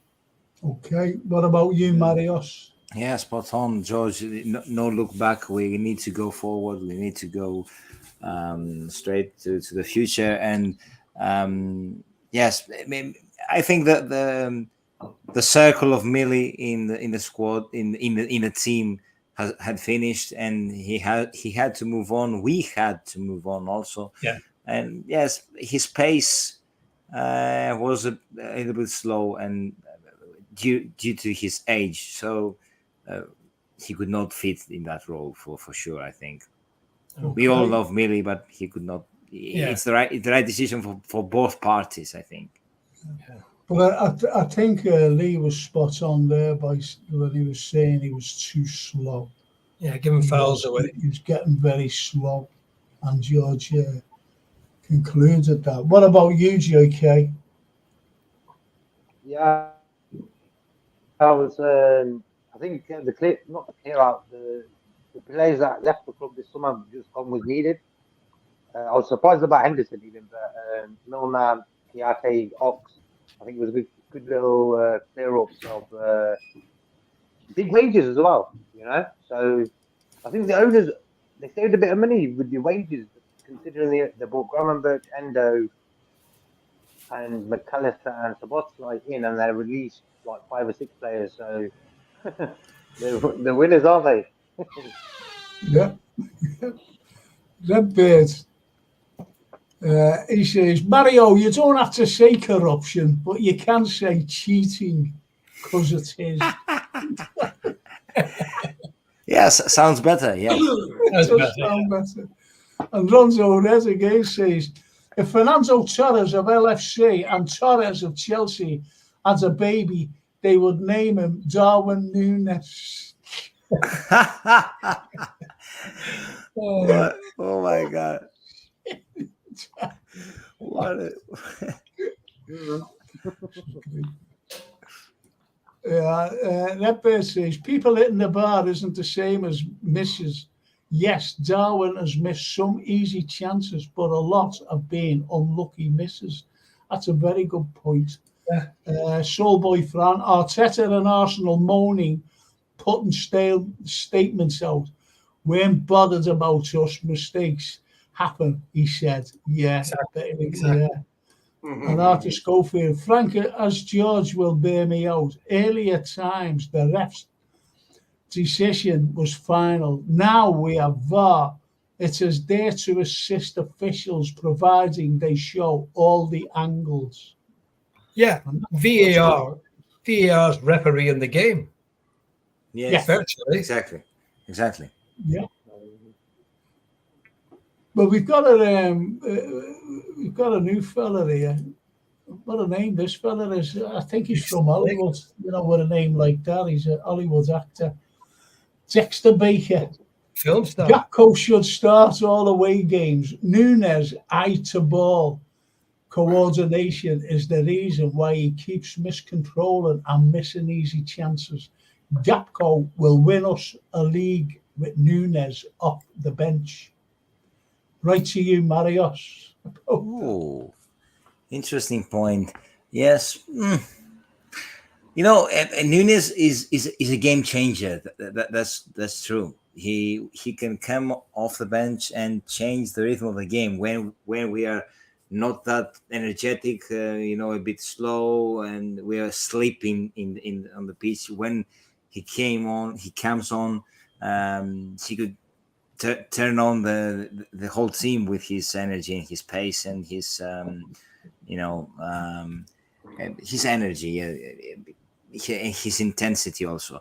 He's great when he comes on just for this, because he has an energy that can bring the whole team with his and yes, he is a game changer. He showed that at Newcastle. He showed that also at Wolves. Yes, he can come on, and it's a good point from Dexter for sure. Okay, JK. Do you want me to read it out again, JK? No, it's okay. I think with the Gakpo for Holland, he plays on the left wing, and he actually looks dangerous there. So Thursday, I would play Gakpo on the left, Darwin in the middle, and whoever on the right. Salah up forward, Joe could be fit. I think Europa games need to be used to try out things, what combinations work up top, stuff like that. So I like Gapco, but I like Darwin better. I think he's got a bit more excitement about it. Yeah, we've got a few game changers in the team now, haven't we? We've got a lot of game changers. No matter what team you play, anybody could come on and change the game. Gakpo, I like Gakpo. Gakpo is good. He can score goals as well from outside the box, and he's a strong runner. He's a strong runner, and I think he'll probably play on Thursday. Gakpo, I like to see Gakpo playing with Jota and maybe Salah or Nunes. Any one of them could come on if they're not playing from the kickoff and change the game. A lot of game changers, which we didn't have last year. I think a few of Nunes's bad misses, he's already scored in his head and running off, celebrating, hasn't he? Yeah. And then he forgets to put the ball in the net. Brain's too fast for his feet. Yeah. To go along with that. And Ronzo Red says, where are all the great Italian defenders? Seems it's been a while since they produced some quality defenders. Lee? That's all Italy was years ago, quality defenders. The Italian defenders were the absolute apex, weren't they, of whatever way you want to word it, like a shithousery, the dark arts, but they were masters, weren't they, of defence, the Italians. So many great centre-halves. Baresi, Maldini, Costa Curti. You could go on all day, couldn't you? Gentile. Absolutely. Gentile, brilliant. Cannavaro. What did they call him, Frank? Frank, they called him Catenaccio. Catenaccio, yes. Catenaccio, yeah. Well, remember Goycochea, the Spanish axeman? Goycochea, the defender. Because I was watching vintage Liverpool and we played Bilbao in 1980. On our way to Rome in 84, we played Athletic Bilbao in the third round as Spanish champions, and they had Zubizarreta in goal, Goycochea. Up front, they had Urate. They had a player called Noriega, which made me laugh. Noriega. Yeah. It was a good game, that, because we drew 0-0 at Anfield, and then Russ put us in front. I think it was 1-0. We just got a 1-0, Ian Russ, and that was it. Who was the little fella that played in Istanbul for Milan? Brock Gerard. Gattuso. Yeah, Gattuso. Gattuso was brilliant. Master of the dark arts. Gattuso was a brilliant player. Yeah, he was. Absolutely. I loved Gattuso. And he said a great compliment, after the Istanbul game. He gave Liverpool a great compliment. I mean, that first half, they were out of this world, weren't they, Milan? Yeah. I thought it was 5 or 6-0. It's a miracle. Yeah. Miracle in Istanbul. I was there with my son. It was I was there myself. And what he says, in a little bit of a documentary later on. And he said, we're coming out at half time, going out after half time, coming on the pitch. He says, we were all wondering about our hair. He said, would our hair be out of place? We thought we were just going to steamroll them. And he said, those Liverpool fans were phenomenal. Yeah. He said, they had to win for them. That's what he said. They had to win. At the end, in the closing titles, they played "In My Life" by the Beatles. I think it was Sean Connery was saying it. That was really emotional. I'll tell you what was emotional for me, George. Over in Rome, 77. 37. And you know what? I was a young lad. And I was crying. But there was a fella behind me who was my age then, if you know what I mean. And he was crying. And I said, what are you crying for? He said, wait till you get to my age and you'll be crying as well, seeing this. That's what he said. But you're right, it's... AD, I'll go to JK, then Marius. What was your very emotional game that you've seen that, brought tears to your eyes? And I mean for Liverpool. Do you want me first? Yeah, I just said, Lee. Okay. Emotional game. The 89 Cup final because of Hillsborough. Okay. Oh. Yeah, that's a very good one. What about you, Marius? The first that comes to my mind is the 4-0 victory against Barcelona. Yeah. Wow. Yeah. Because I was watching in the TV with my friend Antonis, and I can remember the last 10 minutes we didn't say a thing. We just waiting for the final whistle. I was walking around the house and he was down to his knees, and we didn't say a thing. It was silence in the house, and we were just waiting for the final whistle. Like a show, we were all waiting for this as well the last 10 minutes. Incredible. But here's what I said, and I forget, the way you're just talking to people. I said, even if they score, we go out, we've given one hell of a game to them and to the world. That's what I said, and yet we went through. What about you, JK? What's your emotional game? I would have to go with the Milan-Istanbul game. There was about 30 of us all watching it together. And like half time, we were... There was some, I wouldn't say crying, but there was a lot of sadness in that room. But at the end of the game, we got some fireworks and everything that day. So for me, it was the Istanbul game, 100%. Barcelona game also was up there as well. Yeah. I think what we've said there, about emotional games, no matter what, you'd agree with me about the very first European Cup victory. How emotional that was, and that fella, that older fella behind me, and you, Marius, with your wonderful Barcelona thing, and JK there as well, and you, Lee, 89. And what about you, George? One of the most emotional games, I mean, obviously, I agree the Istanbul one was hard to beat, but one of the most emotional games brought a tear to my eye was when my old pal Tommy, scored the winner in the European Cup final with a header. In Rome, yeah. Much in Gladbach, because my mind went back to when he was a 15-year-old kid with me at Anfield, and he was, at that stage, and in 17 years later, there he is, the pinnacle of the game, scoring the winning goal for the club under Bobby Paisley. That brought a tear to my eye, I must be honest with you. And that was winning the European Cup. It was a wonderful header from a corner, right into the corner. Wonderful days, really. He just caught it right, didn't he?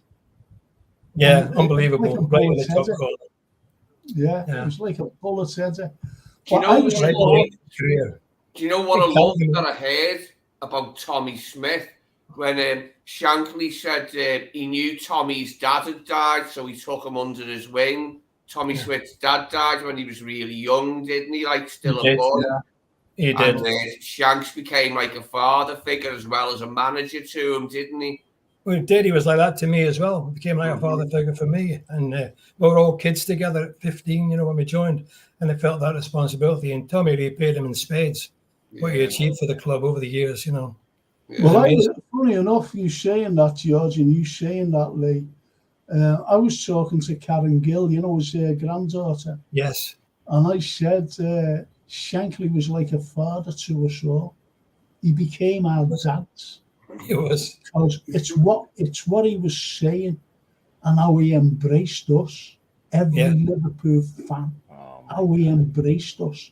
Even if you're from a big older man, adult, to a young kid with a little scruffy face, you know what I mean? He became so passionate. The way he spoke, Liverpool, the city, and the club, and the team, and that was Shanks all over.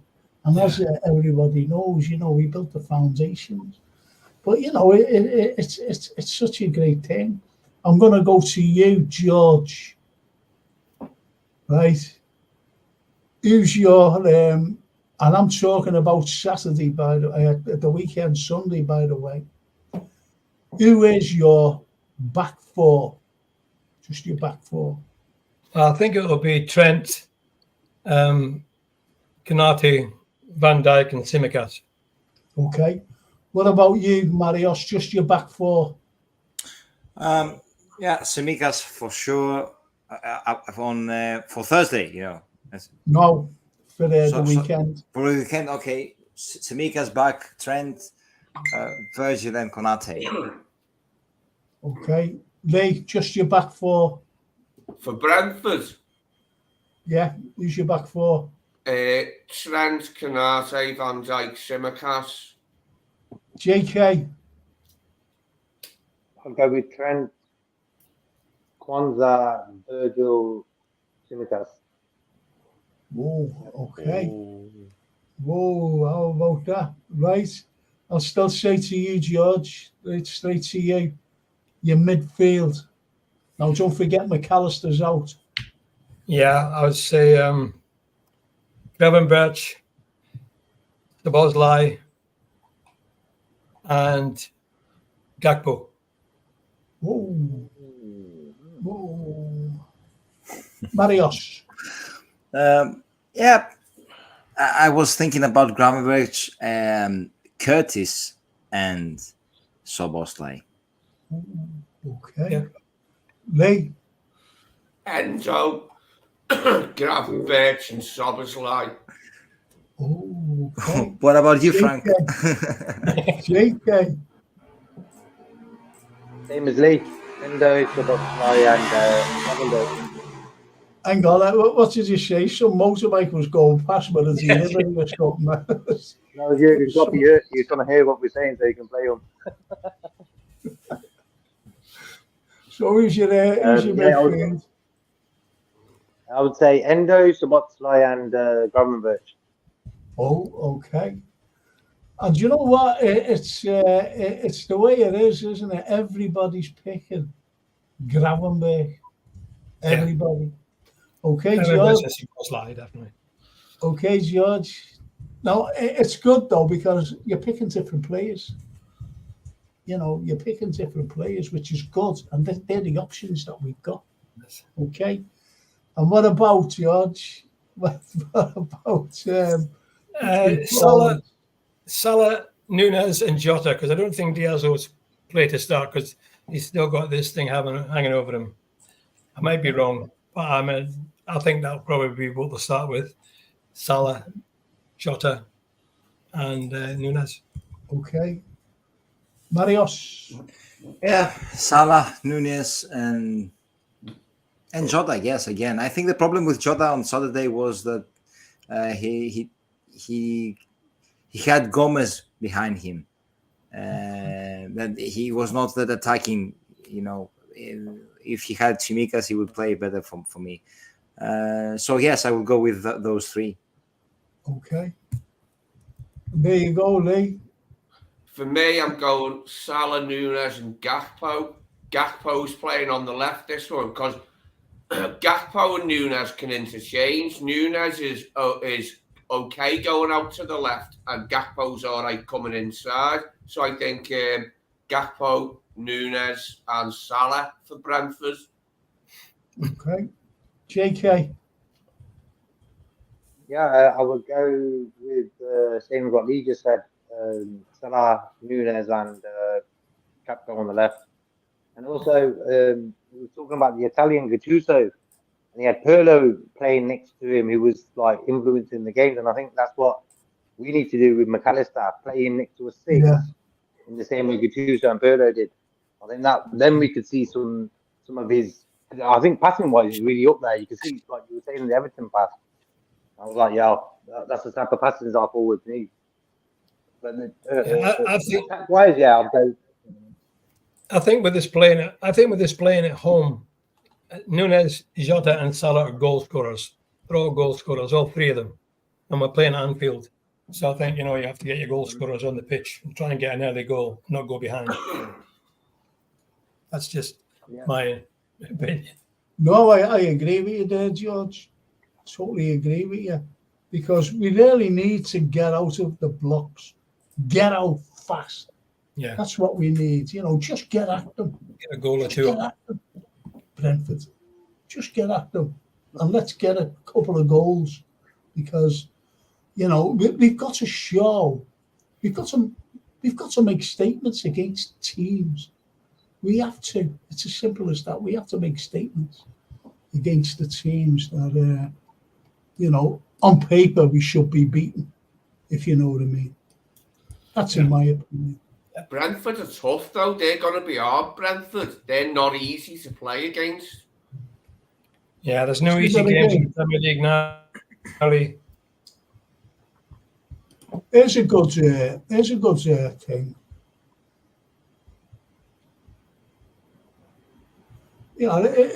Just let me read these three here. This one again. Brian, just let me out on these boys. Brian McMahon, Marios. Do you think 61,000 fans will make a difference on a European night at Anfield? Don't answer that yet. Great point, Dexter, says Soulboy Frown. I've always said our best subs are Nunes and Diaz. And Anne says, I watched the Libertadores final and Andre is the nearest thing I've seen to Mascherano. He's not really involved in the game other than being like a little Rottweiler, which is what we need. Yeah. And the Hollywood actor Dexter Baker says, observe Thursday game and see how we control the game with precise pressing and concise finishing when Gakpo plays as our number 9. This allows our midfield to be more compact and our play is better. How about those little comments there? They're brilliant comments. And if you take on Dexter's, observe Thursday's game. Going straight to you, JK. Observe Thursday's game and see how we control the game with precise pressing and concise finishing when Gakpo plays as our number 9. This allows our midfield to be more compact and our play is better. I think Dexter is an alias of Stephen Snape. The way he's come out and said definitely. So listen, JK, what's your take on what Dexter says? I would just play Gakpo on the left and Darwin in the middle. Gakpo on the left, he could sing more often, you know what I'm saying? But I can understand what he's saying, where Gakpo gives you more order in the 9 position, where Darwin's a bit more, I wouldn't say chaotic, just a bit more wilder with his play. But in the last few weeks, we've seen Darwin's gameplay, chesting the ball, passing it back, much improved. So I would just like to see on Thursday Gakpo up top with Darwin and whoever on the right, Yeah, okay. Lee, what Dexter says about Gakpo playing the number 9? I wouldn't be averse to that, Dexter. I mean, I'd even ask Darwin to play on the left then if he's going to start with Gakpo in the middle, or Jota could play on the left. I mean, we've got a good choice there, and Gakpo does play well in the number 9. I wouldn't be averse to that, at all. I think it's a good shout myself, because I'd rather see Nunes out on the left, if need be, because he just cut in. Against Luton, he cut in a couple of times and let fly. And he was unlucky with quite a number of shots. But anyway, Marios, what do you think of Dexter's comment? Yeah, I think when Gakpo came in last season, we were all saying that he plays with he's great in Firmino's role. So he helps the team in many things, such as giving the space to the wings, and it's really useful to have him in number 9, and it's an alternative way to play. We have this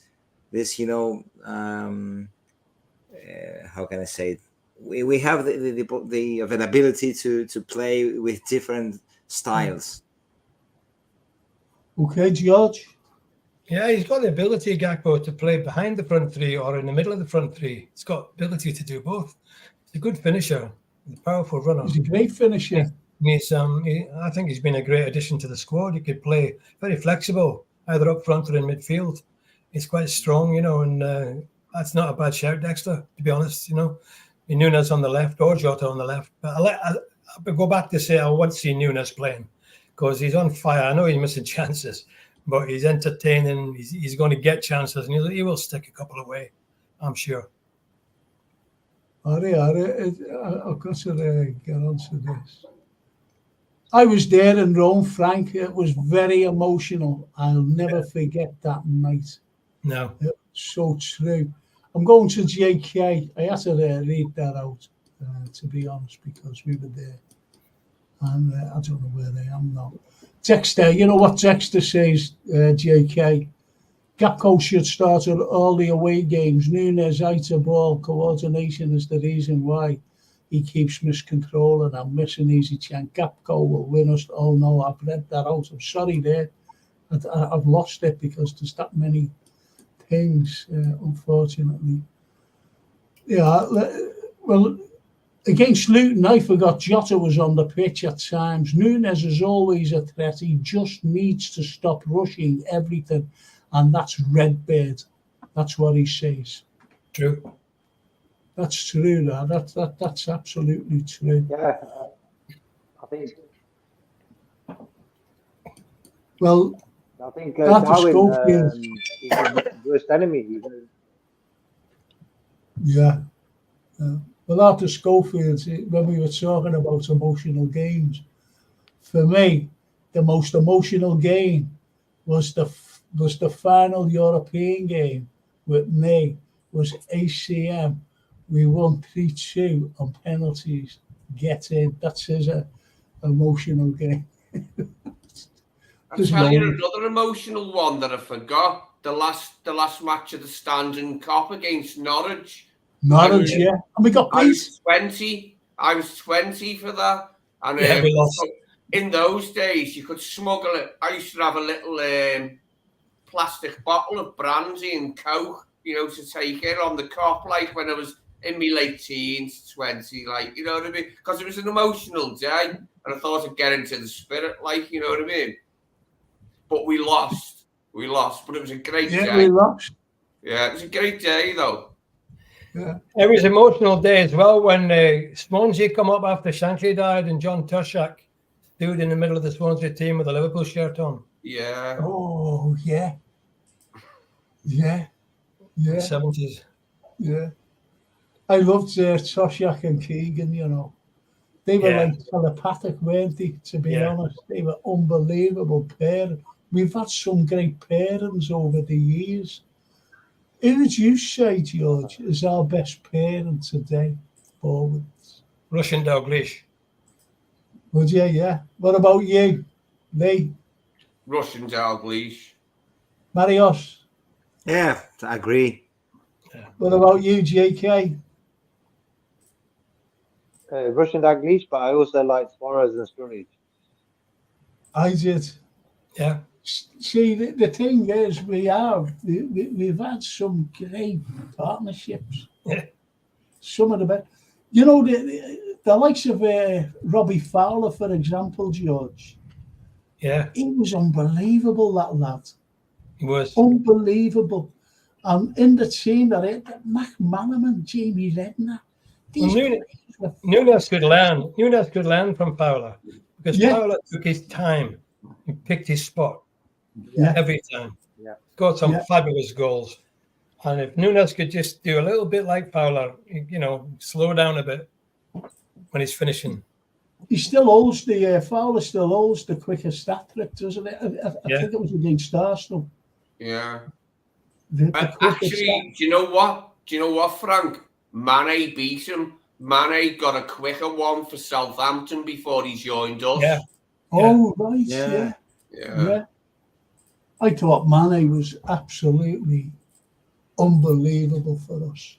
Yeah, she never lost it. He could hit a ball, he could head a ball, he could do anything, that lad. Absolutely amazing. An amazing player. But we've got the personnel now to outdo everybody. I think Diaz, you know, some people say like Diaz, you know, he hasn't got the final, you know, the final touch, if you know what I mean. But I think he's great. Yeah, terrible injury, didn't he? Terrible injury. Knocked him back for 6 months. Yeah, and so did Jota as well. And Jota had to fight his way back to fitness because of his terrible injury. There's more to come. Sorry? More to come from Diaz. Yeah, there's more to come. There's more to come from every Liverpool player that plays. I think there's more to come from Curtis Jones. That was just brilliant what Diaz did on the other night. I mean, to come on 10 minutes to go and score the equaliser with all the pressure on his shoulders personally, I thought it was just unbelievable ending. I mean, well, there's the credit to, you've got to give the credit also to Harvey Elliott, who came on.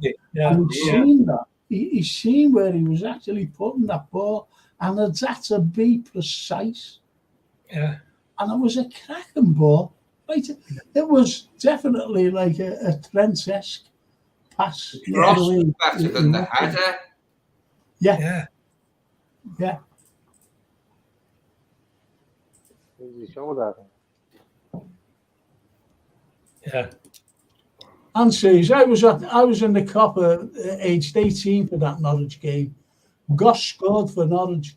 Remember all legends being unveiled before the game. Little, Fagan, Nessie Shankly, and Mrs. Paisley. Yeah. That's what I mean. It was an emotional day. They had all the ex-players and they had Nessie Shankly coming out, and that. It was just a really nice day, regardless of the result. The result didn't really matter at the end of the day because we didn't need a result. You know, we weren't going for anything like so. It was just a good day. Well, just let me read these out, lads. Snapey says, Kenny and Rushy nostalgia perhaps, but productive beyond comparison. Brian Edley, this football club of ours, after everything it's been through, it's an emotional club like no other. Even hearing stories like George's, right, like yours, George, right through to Heysel and Hillsborough, and all the greats passing away the last few years. Seen a great Saints and Greasy the other night. They were with Donald Trump. All people. I've seen that. Yeah, I've seen that. Yeah. And Redbird says, and I was lucky enough to go to one of Bob Paisley's retirement parties in Liverpool. What a truly humble gentleman he was. And I never ever spoke to Bob. I let on to him once. But who I did speak to, I spoke to Shankly when I was 16. I spoke to him. He was sitting in Lime Street Station on a bench. He was sitting in Lime Street Station. I said, hello, Mr. Shankly. I sit down, son. I sat next to him. It was only there, for a few minutes, but I think he talks to anyone, spoke to me. And, you've got to understand about some of the Liverpool managers. I was in Asda. I was married then, and I was in Asda doing the shopping, car park, putting the shopping in the car. And there's Joe Fagan. I was, all right, Joe, how are you? He says, all right, lads, how are you? I said, I'm great. He was doing the shopping as well. said, "Are you doing a bit of shopping?" I said, "Yeah." I got no European Cups in there, no Joe. And he was just laughing. And Yeah, that's he lived in the same house all his life. yeah. Lanfield Yeah. Clubhouse. He bought it down just off Priory Road. Yeah. Even when he was manager, won a European Cup and a double, and he still lived in the same little semi-detached house. Same as Shankly, of course, in West Derby. He still lived in the same house there. No big mansions for them. You know, this is who we forgot as well. And Ant says, I loved our late 80s side, Beardsley, Barnes, wonderful to watch. Yeah, were. Just think about that. Been Just so many, think hasn't about there? And I felt truly honoured he should be called Sir Bob Paisley and Bumfake, says Redbird.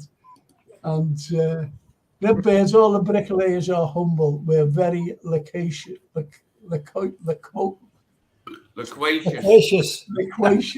He's humble, isn't he?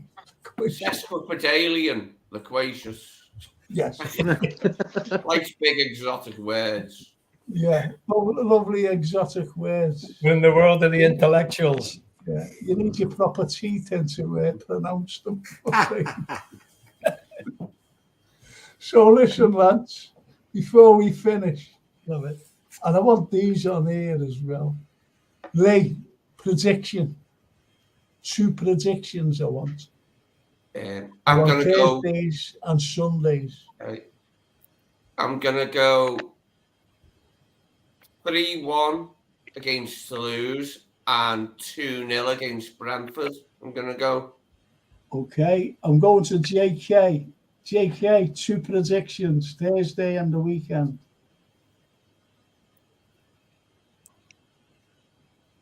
Okay, Toulouse 0, Liverpool 2, Liverpool 3, Brentford 0. Okay, so 2 clean sheets.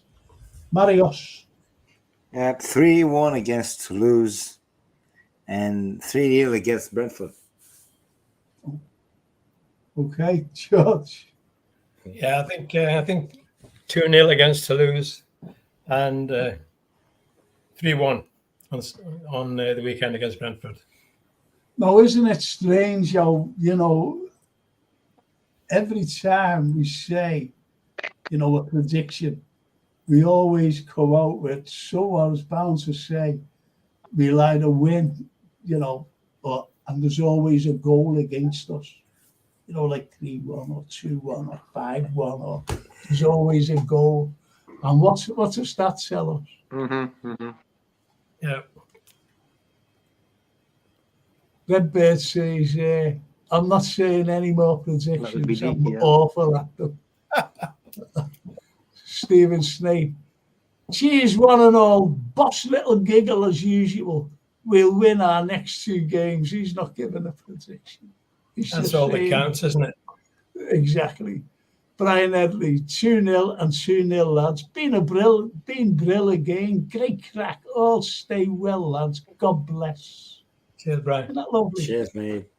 Isn't that lovely? Yeah. But so listen, I'm doing a pod on Friday, and if you're not going out, George, and if you're not going out, Marios, with all that rain you've got in Athens, it's teeming with rain. I do know that, and you're staying in, Friday night. It's lovely and warm over there, isn't it, in Athens? Yeah, it is. But I will be at home, so I will jump in. Yeah. Oh, brilliant. Yeah. Oh, brilliant. I know Lee can't make it. Can you, Lee? No. Of course I can. Of course I can. What about George? Yeah, probably make second half, Frank, if that's all right. No, George. Yeah. The link will be there, mate. And what about you, JK?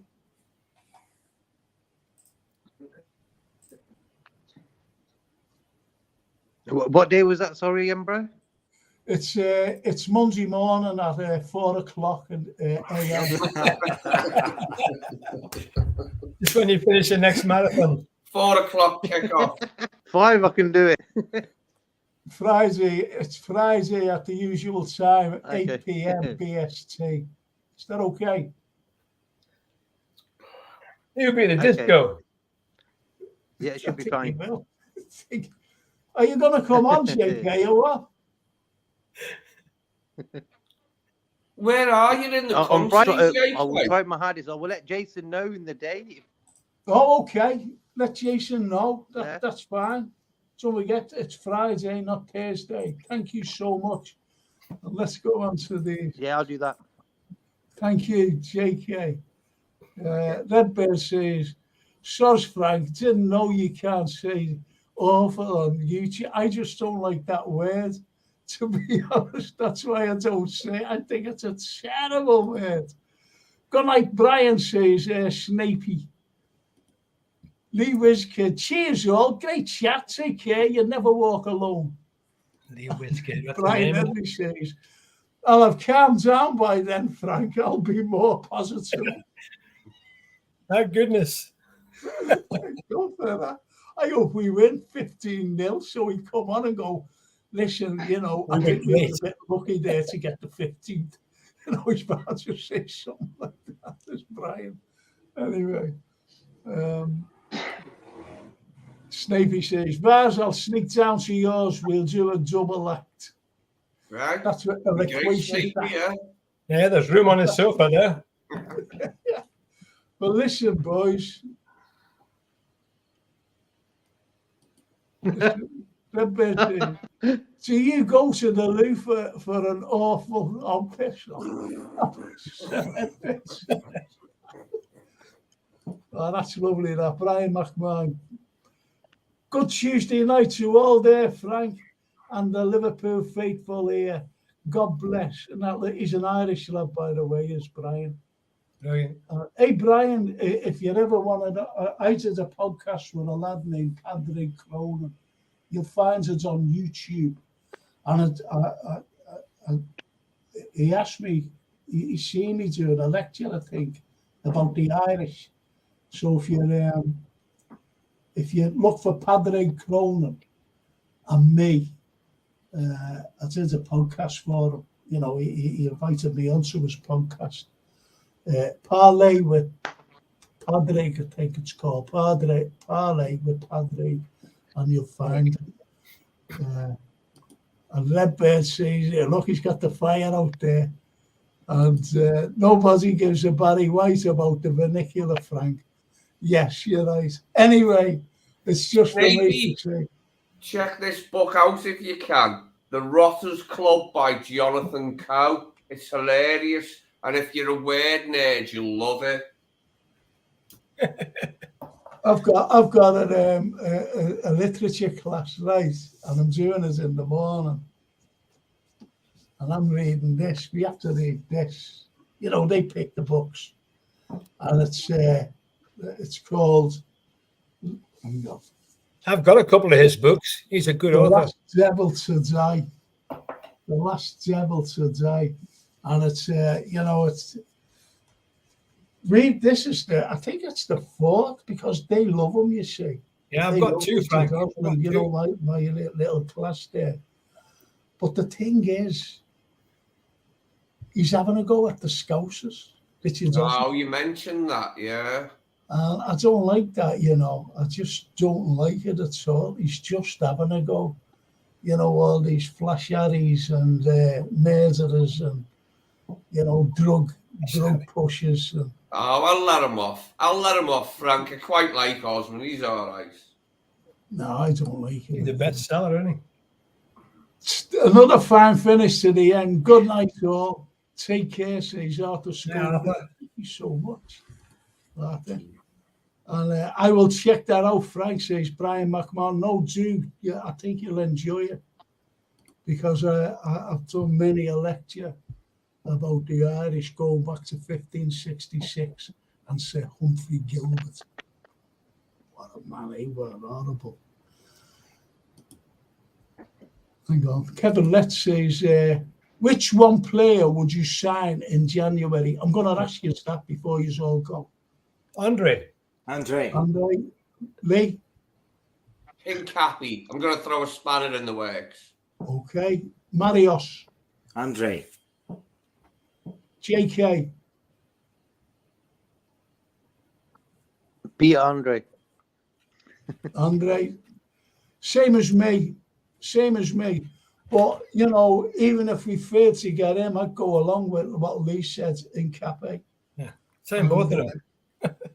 And as Anne says, I've got no time for anyone who pulls down Scousers.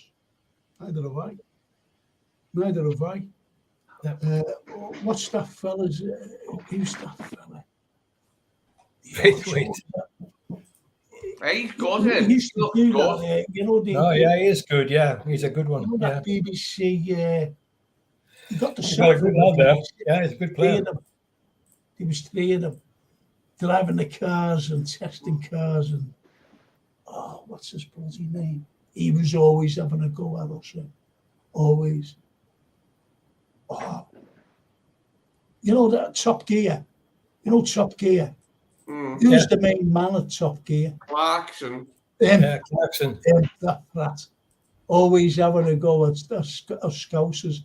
He went into a restaurant. He had to do it up here. This is only a couple of years ago, by the way. You know, recent years. And he went into this restaurant and he was skitting with the other, that Richard Hammonds, and he said, I'm going to ask for a certain sauce here. And I bet you they don't know what it is. Because we're in Liverpool. Right? So anyway, he calls the waitress. He said, have you got this type of sauce? And she was looking at him, you know. She just looked at him. And she said, excuse me, and walks away. And anyway, he was laughing and joking, you know, told you, didn't I? He wouldn't know what this sauce was. Anyway, the girl came back with the manager, another girl. And she said, what did you ask for? And he mentioned this sauce. She said, oh, yeah. She said, we have that, no problem. And she went and got it, brought it back and said, she was a student, a foreign student, and she couldn't understand what he said. You see what I mean?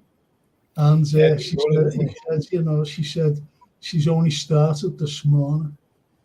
And she didn't know what the sauce was because she didn't know that he was actually taking the mic up, if you know what I mean. Hey, Frank, my mate painted his house, Jeremy Clarkson. I used to live in Banbury in Oxfordshire, and my mate who I shared a house with, he's from round here, he was a painter and decorator, and he painted Clarkson's house, and he said Clarkson was taking the piss out of Scousers then to him, like, you know what I mean? But he said he wasn't that bad. He said it was just like a little bit of rib tickling, you know what I mean? It was a little bit like... I don't believe that, rib tickling, taking the piss out of us. Anyway. Kevin, let's see. Do you think Salah might go in January if the offer is massive? George? No, I don't think so. No way. Oh. Lee? No chance. JK?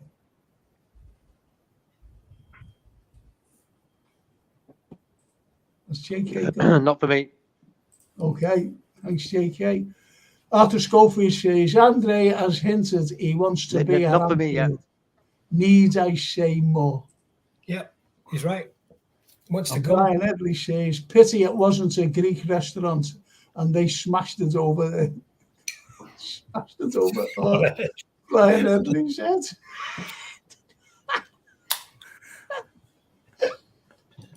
He just messaged me to say he was going to have a funny one at you. Mario, are you a Panathinaikos fan? Yes. Panathinaikos knocked Everton out the European Cup in 1970, didn't they? He did, yeah. Yeah, 1971, yes, on the way to the Wembley, yes. Yeah, you went to the final, didn't you? Against Ajax. Yeah, that's true. That's true. Marius wasn't born then. Yeah, I don't know. Snakey says, Mo staying for another crack at Big Ears. And Anne finishes off by saying, horrid little man that Clarkson. You can imagine her saying that, horrid little man that Clarkson. Big man. Yeah. I can't drive, so I've never watched Top Gear. It doesn't appeal to me. It's about cars. It's not interesting to me.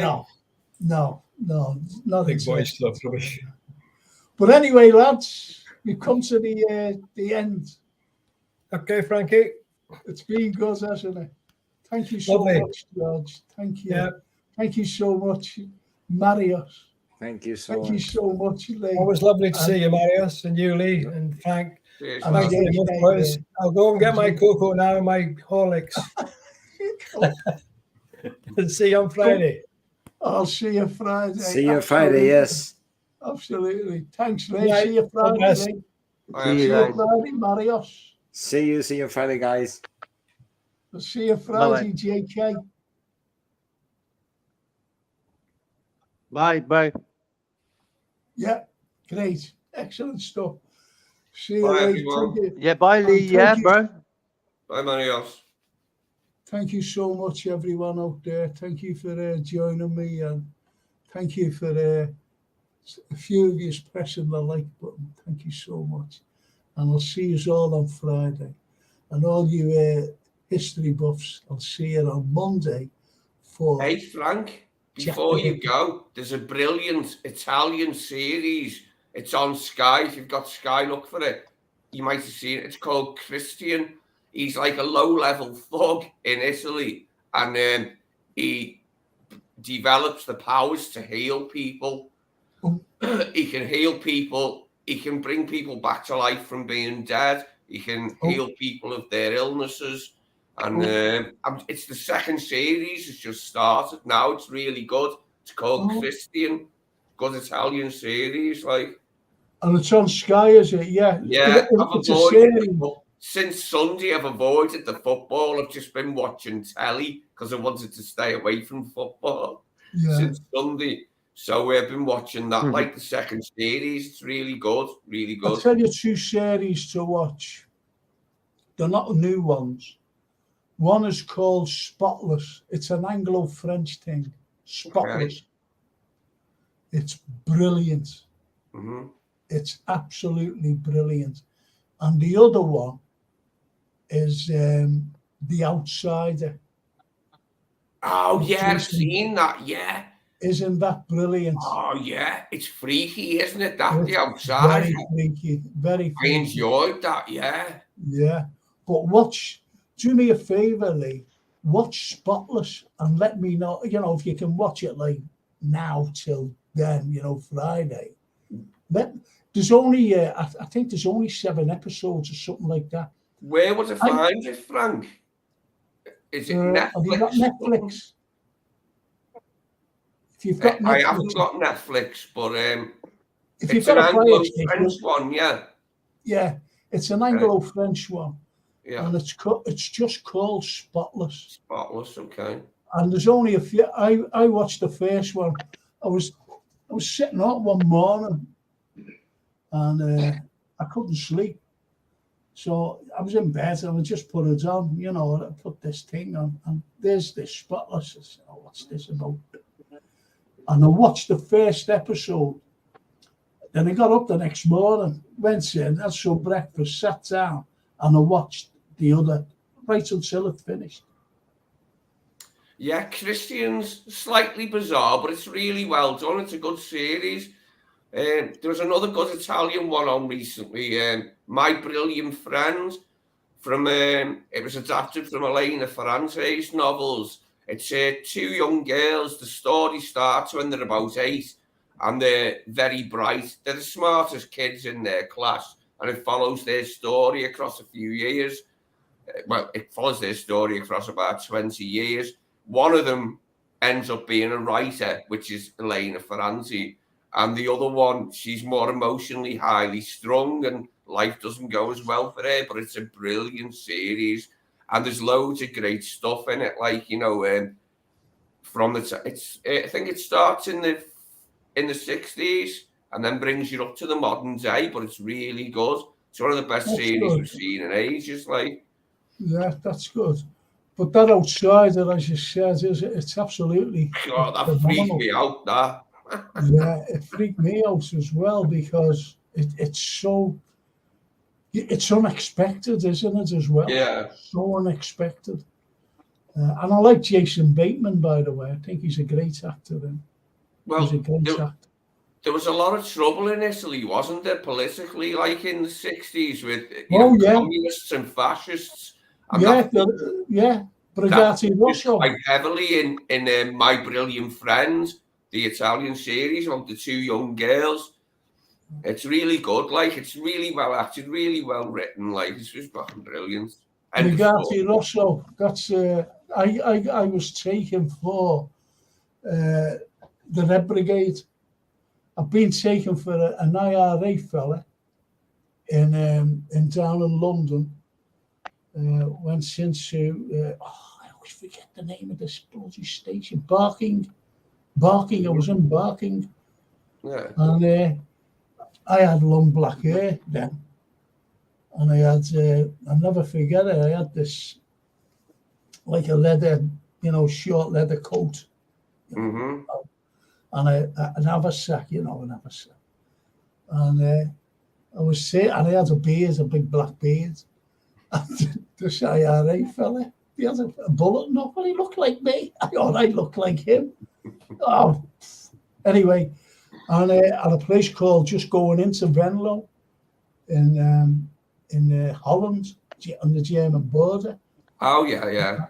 All these cops should have surrounded this car that I was in with these other fellas, and again long hair and Rosso Brigati. They thought we were Brigati Rosso.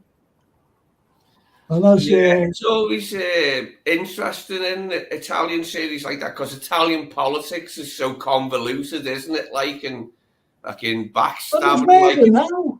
There's murder now with they brought in this Giorgia Mello, as the prime minister, and she was a great socialist, and she was totally against the EU and funds in a corrupt country. I'm not going to go into it. And they were all made up, and she's conformed to the EU, because they're terrified of sanctions. Were you surprised when that happened? I wasn't. No, not at all. Not at all. And I think that's what Shakespeare loved about Italy, wasn't it, Frank? He loved the politics of Italy, and that's why so many of his best books were fucking set in Italy, weren't they? Yeah. Film 23 with Frank and Lee.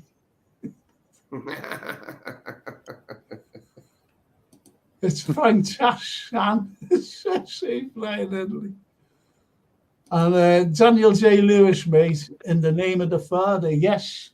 Yeah. I was passing through, I was going through Lime Street, and they were filming My Left Foot. In the Name of the Father, I'm sorry, at St. George's Hall, and they were all on the plateau, filming. Never forget that. There's October as well. He was filming around there, but it never. I like Pete Postlethwaite's performance in the Name of the Father. For me, that's a standout performance. As good as Daniel Day-Lewis is, I love Pete Postlethwaite in that. Pete Postlethwaite.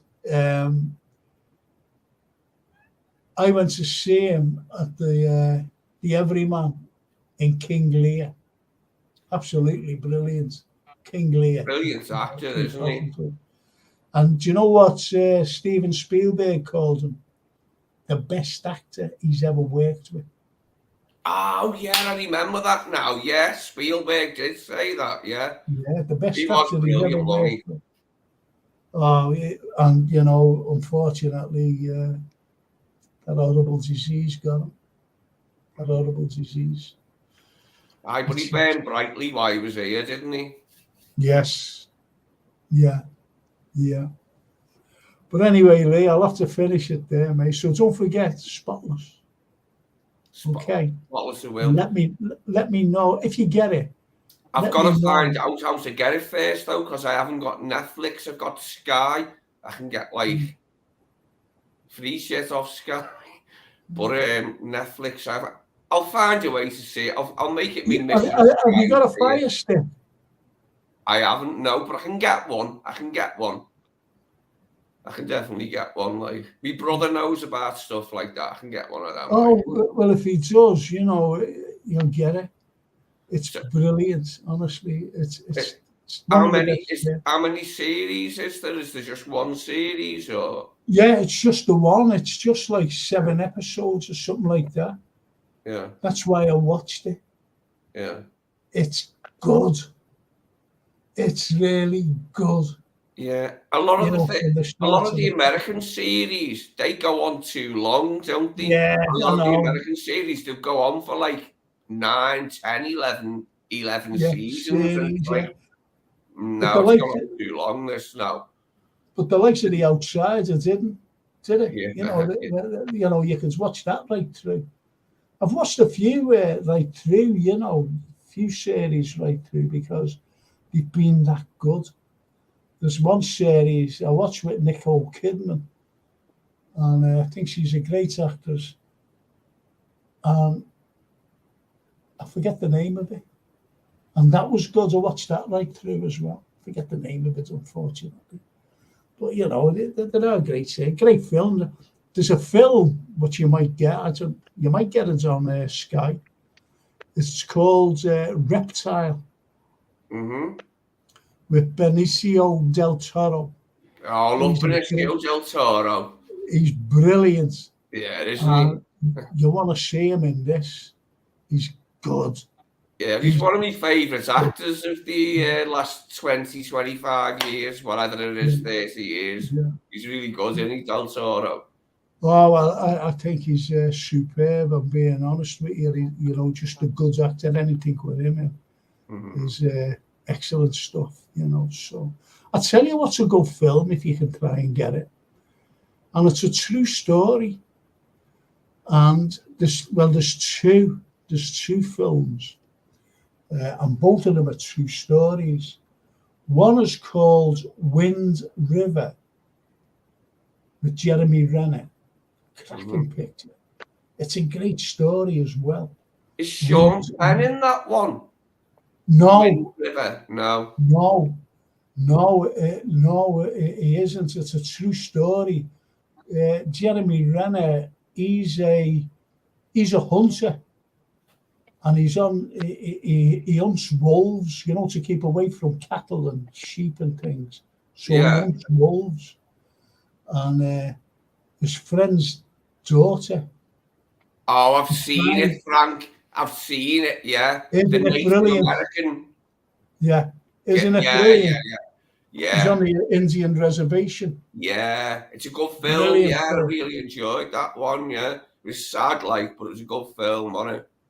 Well, the other film is called. Do you like John Cusack? Yeah. John Cusack's a great actor, right? But try and see him in this. Is called Upon Frozen Ground, or just called Frozen Ground. Frozen Ground, true story. Yeah. Fantastic. Frozen Ground. Yeah, I like John Cusack. Yeah, he's a good actor. Oh, you want to see him in this? The Grey says that's another cracker. Yeah, that was brilliant. That was a great love film. Liam Neeson. Liam Neeson, absolutely brilliant. I just watched his latest one. There's something wrong with me back. I've just watched this.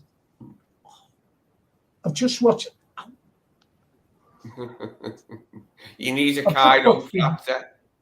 I know, it's terrible, I've just watched his latest one, right? And it's called, I think it's called Retribution, where he's just, I won't give it away, but he's taking his kids to school, and he gets a phone call. And he said, the phone call was, there's a bomb under your seat. There's a bomb under your seat. And if you don't do as we say, we're going to blow you up. Do not get out the car. And he's got his 2 kids in the back, taking them to school. It's really good. Yeah, he is a good actor, Liam Neeson, isn't he? But The Grey was a cracker. The Grey was a cracking film. That's one of his best. And A Walk Among Tombstones. Yeah, I've sought refuge in my television like since Sunday. I haven't been able to go near the internet because of the Luton results. So I just sat here watching telly like for a couple of days. Yeah, it gets you down, doesn't it? You know, results like that. I've got to find time to not be on the internet, you know, and to read a book, watch a film, watch a series. You can't be on the internet all your life, can you? No. And it is tempting to be on the internet all your life sometimes. Yeah. And those answers, The Italians, yo. That was a good film. See the Frank typical, they picked a Northern Irishman for that. Says Brian Edley. Yeah. Did you know Liam Neeson's a Liverpool fan, by the way? No, I didn't know that. Yeah. A few years ago, we were playing Fulham. And there he was in the stands with his kids. His two lads. I love it. You know, love the it. commentator said, a Liverpool fan. I bloody love it. He said, yeah, there's a red come to see them at Craven Cottage. Liam Neeson. So's Daniel Craig, isn't he? Do you remember that? When Fergie invited them to Old Trafford for a game free, and he said, sorry, mate, I'm a Liverpool fan. That's Do you remember that? Yeah. I'll tell you who else is a Liverpool fan. Elvis Costello. Yeah. Declan, yeah, he's in there. Declan Patrick McManus. The Irish names in my family, on my dad's side, was Donovan and McDermott. On my mum's side, Wiggins. Yeah. Like Biggins and Higgins, but Wiggins. There's a lot of Irish names like that, isn't there? Where apart from the first letter, it's the same name. Like, yeah. I'm trying to think of, you know, Will Ferrell. Yeah. He's a Liverpool fan. Is he? And yeah, he is. Seconds. And what's his name? He comes over now and again, sneaks in. What's it? I can see him now. Another actor. Yeah, big Hollywood actor. Yeah, big Hollywood actor. DiCaprio. I tell you what he was in. He was in. I forget what he was in. Oh, God, blimey, what's his name? Did you ever see? There was a film with Sly Stallone in. And he was like a mountaineer, and he lets a girl go. And the girl's fella blames Sly Stallone for letting her go. He said, I couldn't do anything else. But anyway, he gets off and he comes back, you know, for some gear and whatever. And anyway, that's the start of the film when he comes back. Because then a message comes over that these fellas are after the loads of money in the mountains. Yeah. So is it John Lithgow? That's him. I couldn't think. What a man. He's a Liverpool fan. Hey, I tell you something I never knew. Kirk Douglas's, Michael. Is it Michael Douglas? No, sorry. Jeff Bridges' mum is a Scouser. Remember Bo Bridges? Yeah. The mum of Jeff and Bo Bridges is a Scouser. Lloyd Bridges marries a Scouser. Well, him and Bo, Jeff and Bo were on Terry Wogan once, right? Yeah. And, you know, like there was other guests on, and, you know, someone's mentioned London, they didn't. And they all, hey! And someone mentioned, like, somewhere else, you know, hey! You know, where the crowd go, oh, yeah. You know. And anyway, he turned around, Jeff Bridges, he turns around and said, it was the grandmother, actually. He said, our grandmother, he said, we're going up to Liverpool because she came from Liverpool and we can't wait to go up there. Oh, yeah. And the crowd, no, none of this, they all went, eee. That's what they did. Did they? Oh yeah, oh yeah. And that's Jealousy, going Frank. back then. Jealousy's And an ugly he was emotion. surprised. Both of them, Jeff Bridges and Bo Bridges, were very surprised because they just looked, what's that? Yeah, I was pleased when I heard that because my favourite Jeff Bridges performance is The Big Lebowski. You must have The seen Big that. Lebowski. Yeah, it's such a funny film. I do love Coen Brothers films, but The Big Lebowski is my favourite one. It's bloody hilarious, isn't it? Yeah, yeah. Do you know when David Thewlis plays that guy, doesn't he? The Scouser, the video artist Knox Harrington. Remember, he hangs around with Julianne Moore, who's the Big Lebowski's daughter. Yeah. And Lebowski goes around to her flat, and David Thewlis, the Mancunian actor's in there. He's brilliant, David. David hasn't he? Like in that. David Thewlis was a brilliant actor. Yeah. Have you seen Naked by Mike Leigh? No. It's a brilliant film. David Thewlis plays this man. Yeah. It's a brilliant Mike Leigh film, Naked. It's one of my favourites, that. I'll watch that. Do you know what films I like, Lee? The franchise of Mission Impossible. Yeah, I like them. Yeah, they're not bad. Yeah. Because give what's his name? My mind's gone. What's his? I like that Philip Seymour Hoffman. Oh, I loved him. I loved him. Yeah, that was a good one. That was probably my favourite Mission Impossible one. Where Philip Seymour Hoffman was the baddie. Yeah, he was brilliant. But I like that. I like all the franchise. And don't forget, the other fella does all his own. He does all his own stunts as well. He takes. Stanton is a Liverpool fan. That's why he wears red. I said that last week. I don't know. It was Keith Taylor who comes on here. He put a thing up on his Facebook with our kits and that saying, "Get your kid one for Christmas." Said, "Come on, everyone knows Santa's a red. Everyone knows Santa's a Liverpool fan. He's going to buy us Andre in January." That's Abdul Rahim. He takes the still talking about football. He says Liverpool FC should have beaten Luton Town, but Darwin Núñez had two clear chances. Spurs and Arsenal lost last weekend. This game Liverpool needed to win, and he's so right. And Anne says John Candy was a brilliant comedy actor. Did you ever see him in Uncle Buck? Yeah.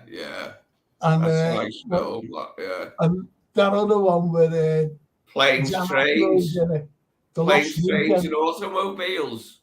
Oh, Trains and Automobiles. Yeah, God, that's brilliant. So funny. But he was on one with John Candy. And it's about a weekend away in like cabins, the woods. Yeah. Aykroyd and his wife, go with them because of the brothers, you see, and he goes with his wife. I forget what it was called. So funny.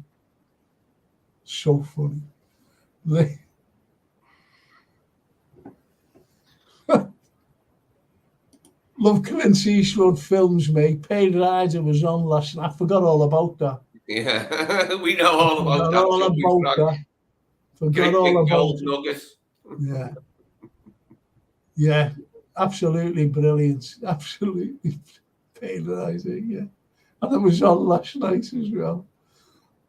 The Great Outdoors, say Snapey. That's it. That's what I was trying to think of. The Great Outdoors. So funny. And Abdul says, why doesn't Klopp trust Enzo and Tsimikas?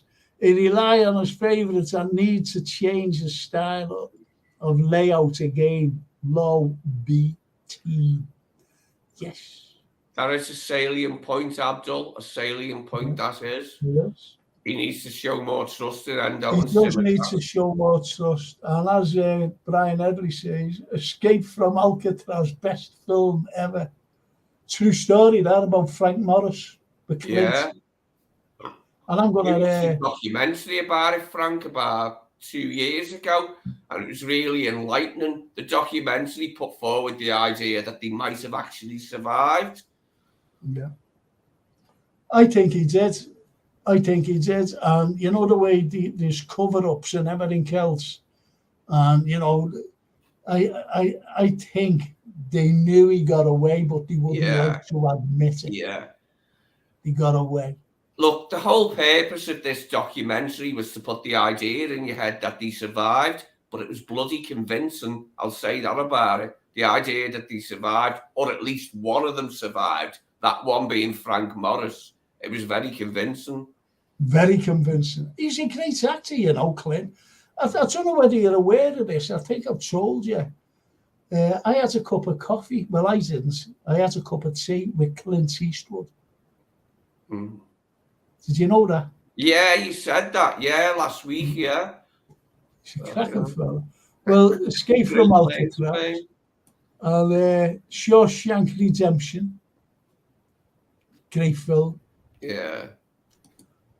And says, good, the bad, and the ugly. And the bloke who played the ugly, brilliant performance.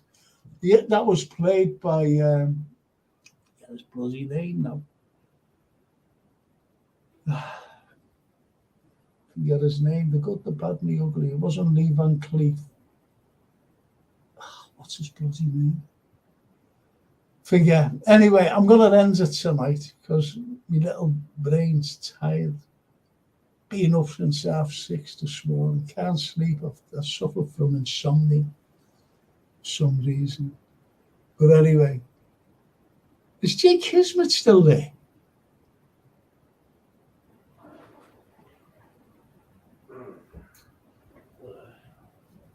No. Lee, I've got to leave it now, mate. Yeah, sound, mate. Sound. Thanks a lot. Thanks a lot for the film review. Don't forget. Yeah, that was good having a little film babble at the end of the footy, wasn't it? I enjoyed that. Yeah, because I'm a film buff. I am. I've always been like that since I was a little boy. I've always loved them. Yeah, I mean, everyone likes films, don't they? But everybody. There's a lot of different types of films, isn't there? You know what I mean? Yeah. Who do you think should be I'll tell you who should be the next James Bond, but you tell me first. Don't say a woman. Idris Elba. Who? Idris Elba. Idris Elba. Do you know I think it should be? I don't think it should be Idris Elba. I'm just mooting his name as mooting his name. I'll tell you who I think it should be. Henry Cavill. Is he British? Yeah, he's English. Superman. I've seen him in a couple of things. To be honest, I don't watch a lot of new films anymore. So I don't know none of the. He was in Mission Impossible. Not the one before. The penultimate one before this.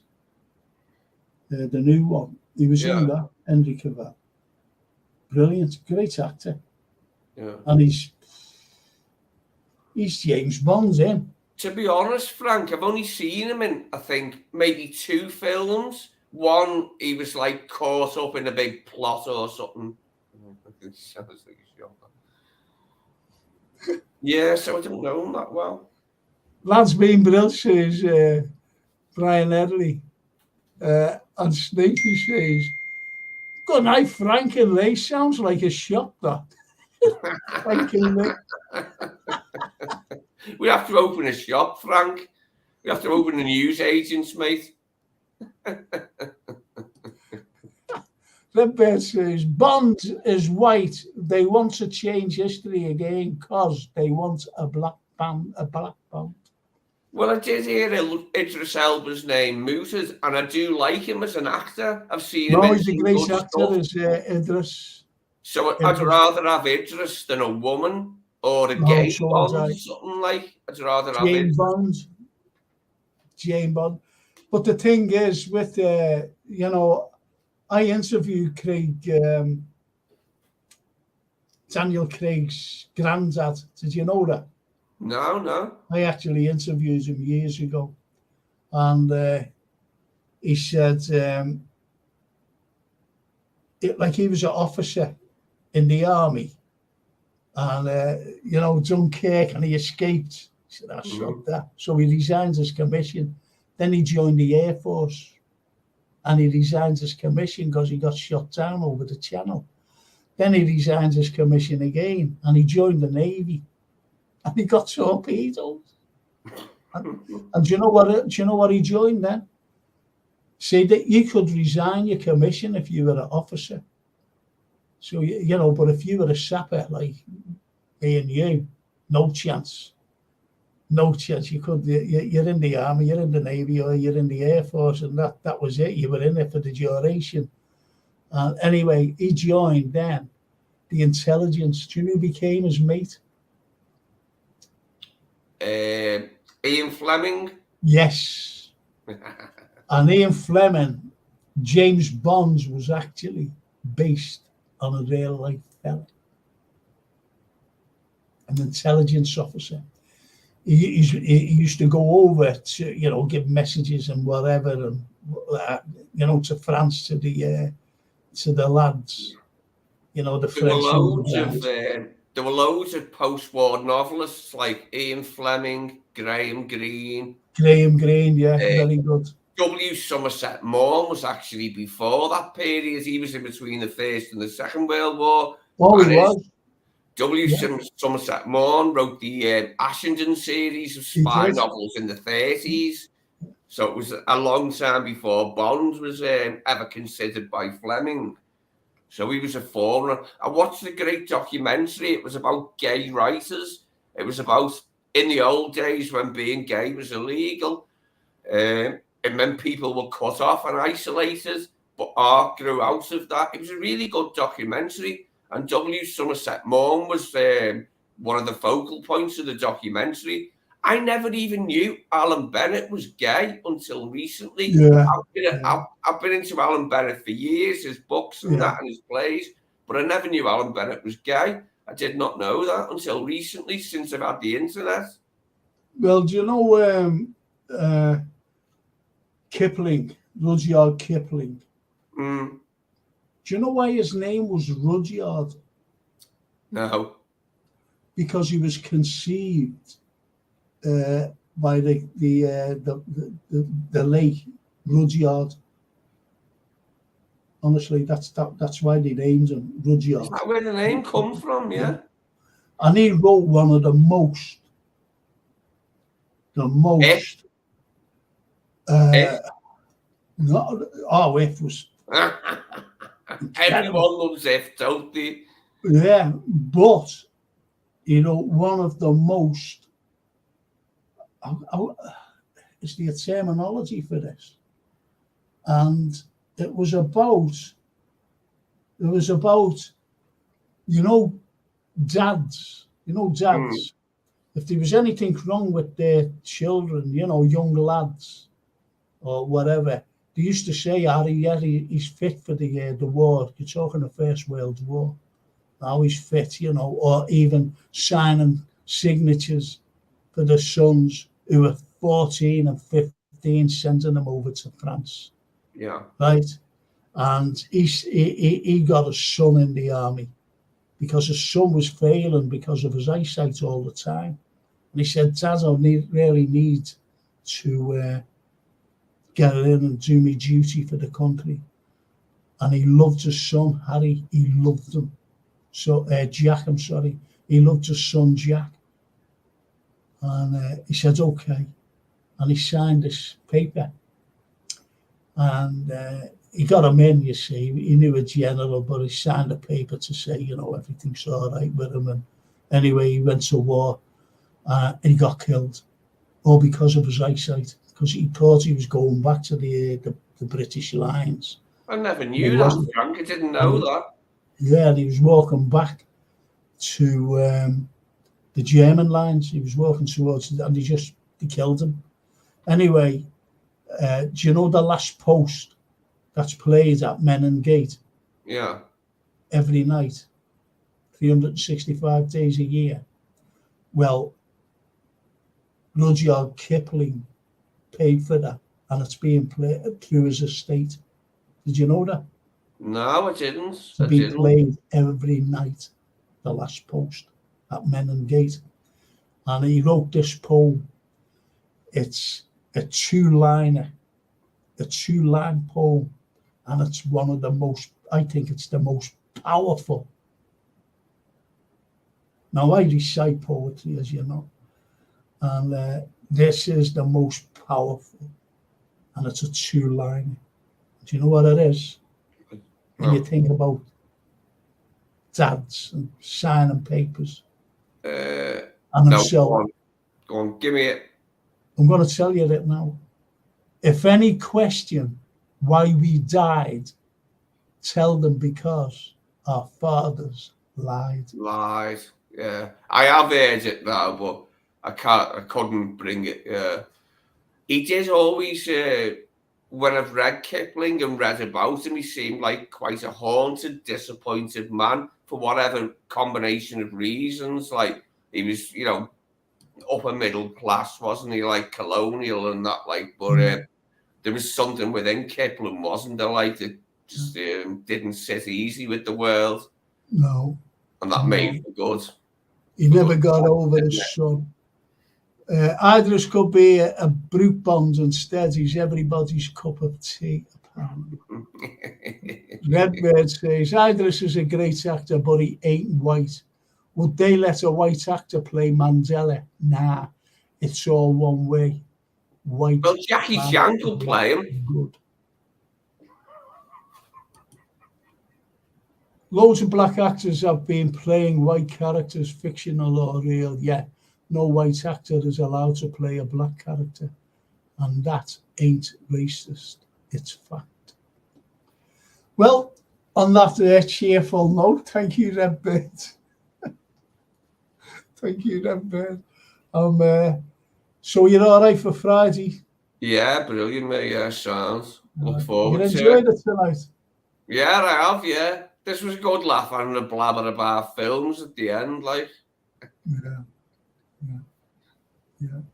Well, anyway, speaking of, I might do like a little hour. I'll pick a night. I might pick a whatever, or like even an afternoon or whatever, of a little film review. How would you like to do it with me? Yeah, I'd be massively interested in that. Yeah, as long as we had a little discussion beforehand about. Oh yeah, of course. I tell you, if you can get hold of these films and watch them, or even if like old films, if you like. I loved the film, and I thought it was excellent. And it was called The Fallen Idol. Mm-hmm. And Sir Ralph Richardson played this butler he wasn't a butler, he was like the house manager of this foreign embassy. And his wife is in it. She's like a megalomaniac, if you know what I mean. Mm-hmm. And Richardson is absolutely superb. It's brilliant. It was done in the very early 50s. Richardson at his best, and that's a cracking film. It really is. I tell you what I love, Rebecca by Hitchcock. Oh, I love it. Mrs. Danvers. Oh, isn't she absolutely brilliant? Oh, the woman who plays Mrs. Danvers. Yeah. But I mean, absolutely it's such a character, isn't it, as well? Yeah. Like, you know what I mean? And Olivier was brilliant, wasn't he? He was brilliant in it as Max Milligan. Yeah. Oh, what a name as well. Rebecca, yeah, great stuff. And Hitchcock directed it. And it wasn't Olivia de Havilland, it was a sister, wasn't it? What was her name? And they hated each other, funny enough.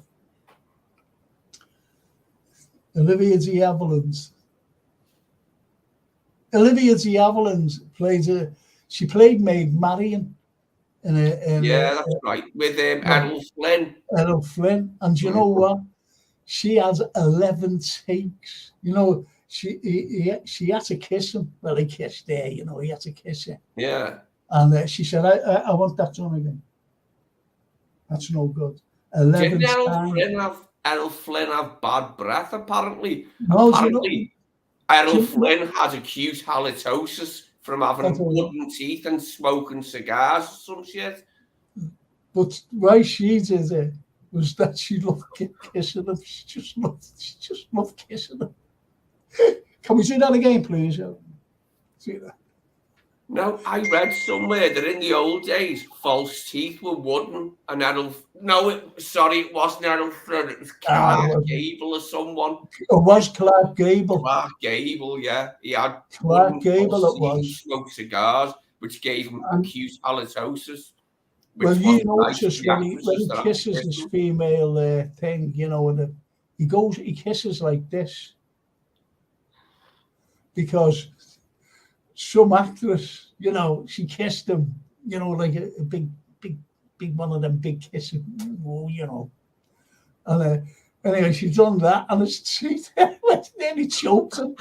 And he went, "Oh, we can't be doing that again." So that was But as Anne says, it'd be great that, you know, to do a little show.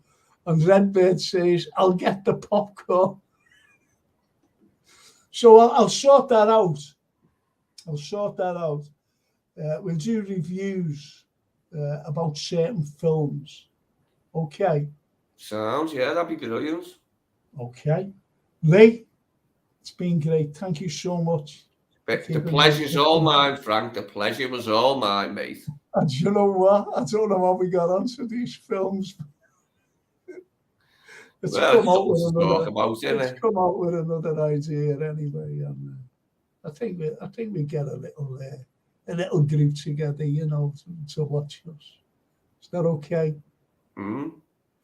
Thanks, Lee. And I've got to close because Jason will be kicking me head in when he sees me.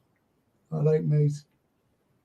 See you soon. See you Friday, and I'll get hold of you, and I'll have a word with Jason. And we'll sort something out for Carlyle and Lee's film review. Carlyle and Carlson. My surname's Carlson, so it's Carlyle and Carlson. Or the two Carls? Carl? Yeah. Carl. Carlson. Both got car at the front of our name, Frank. Exactly. And an L. Is that? We were fated to meet, weren't we? We were absolutely fated to meet. The fickle finger of fate put us together. Yeah. C-A-R-L. You know, put it that way. The first four letters. The Carl and Carl TV and film review. How about that? All right, Lee. I'll have to go.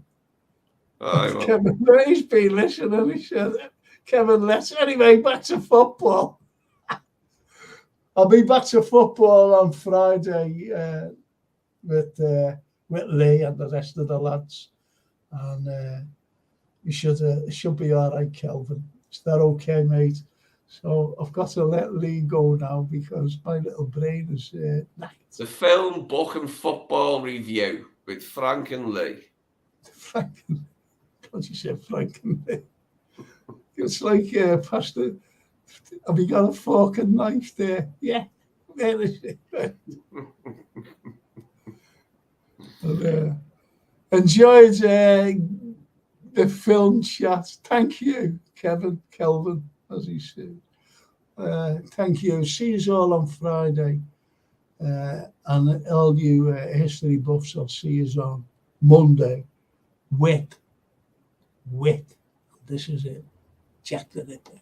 You think you know about Jack the Ripper? Listen to this. Honestly, it's a good one. I found a good Jack the Ripper stream from America, and it had Scousers on it. There was loads of Scousers on it when we were talking in the chat box. There's an American channel called Strange History, and it was about Jack the Ripper. But it turns out there was loads of Scousers in the chat when we were talking. Well, I give a good lecture about it, just like what I gave there. It was good to have a Jack the Ripper live stream, just to hear. We've all heard the little different stories and that, but people's ideas of which characters could have been Jack the Ripper and which characters were definitely not Jack the Ripper. It was interesting to have a stream about it. I even give why at the very end. They won't disclose his name. And people think it's because of royalty. It's not. It's far from it. No, I never believed that it had anything to do with royalty. No. Anointed doctor who tended to the royals. I wasn't having that one. A good idea for the film, but basis in fact, there was nothing there. You've got to base yourself on facts. It's like saying, it's like football, you say, well, who's the best manager? Is it Pep or is it Klopp? And when you look at it, you go, well, Klopp is, because he hasn't got the money behind him, whereas Pep has. And if he had the money behind him, Klopp, he's been a lot more than. Yeah, we've said that before, but that's what I'm saying. Comparison to make, isn't it? But it's fact, Lee. It's fact. Yeah. That's all I'm saying. It's like films. It's like anything. If you put a film, some people don't like films, yet you like them. Do you see what I mean? Oh, I didn't like that. Why didn't you like it? Well, it's because of this. Everyone gets something different, don't they, from things? Yeah. Everyone gets something different from a song, from a film, from a book. It might not be radically different, but you get something different from it. Oh, absolutely, yeah. I watch... Open to interpretation. That's a good, good way to describe it. If you get a clever film, the likes of The Sixth Sense, for example, was a very clever film. You've seen it? Yeah. Right, Bruce Willis. That was a very clever film. I'll tell you another clever film was The Others with Nicole Kidman. Oh, yeah. Yeah, I enjoyed that one, yeah. Very clever. You see, so I like clever films as well. Psychologically astute. Psychological films. Love them. I really love them.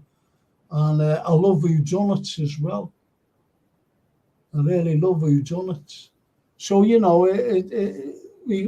can cross that path when we come to it, especially with series, But I'm not talking about series that go on for bloody years. I'm talking about mini, like 8 episodes at the tops, if you know what I mean. Anyway, Lee, I've got to go, mate. I really have. All right, Frank. I haven't took my tablet, you see. So I'll see you on Friday, mate, yeah? You certainly will. Lee, thank you so much, and I'll see you Friday. The pleasure was mine, Frank. I'll say it again. The pleasure was all mine, dear boy. Thank you. See you later. Bye now. Bye. Thank you, people. I'm sorry for keeping you all up, but hope you enjoyed it anyway. See you soon. See you there Friday. See you Friday.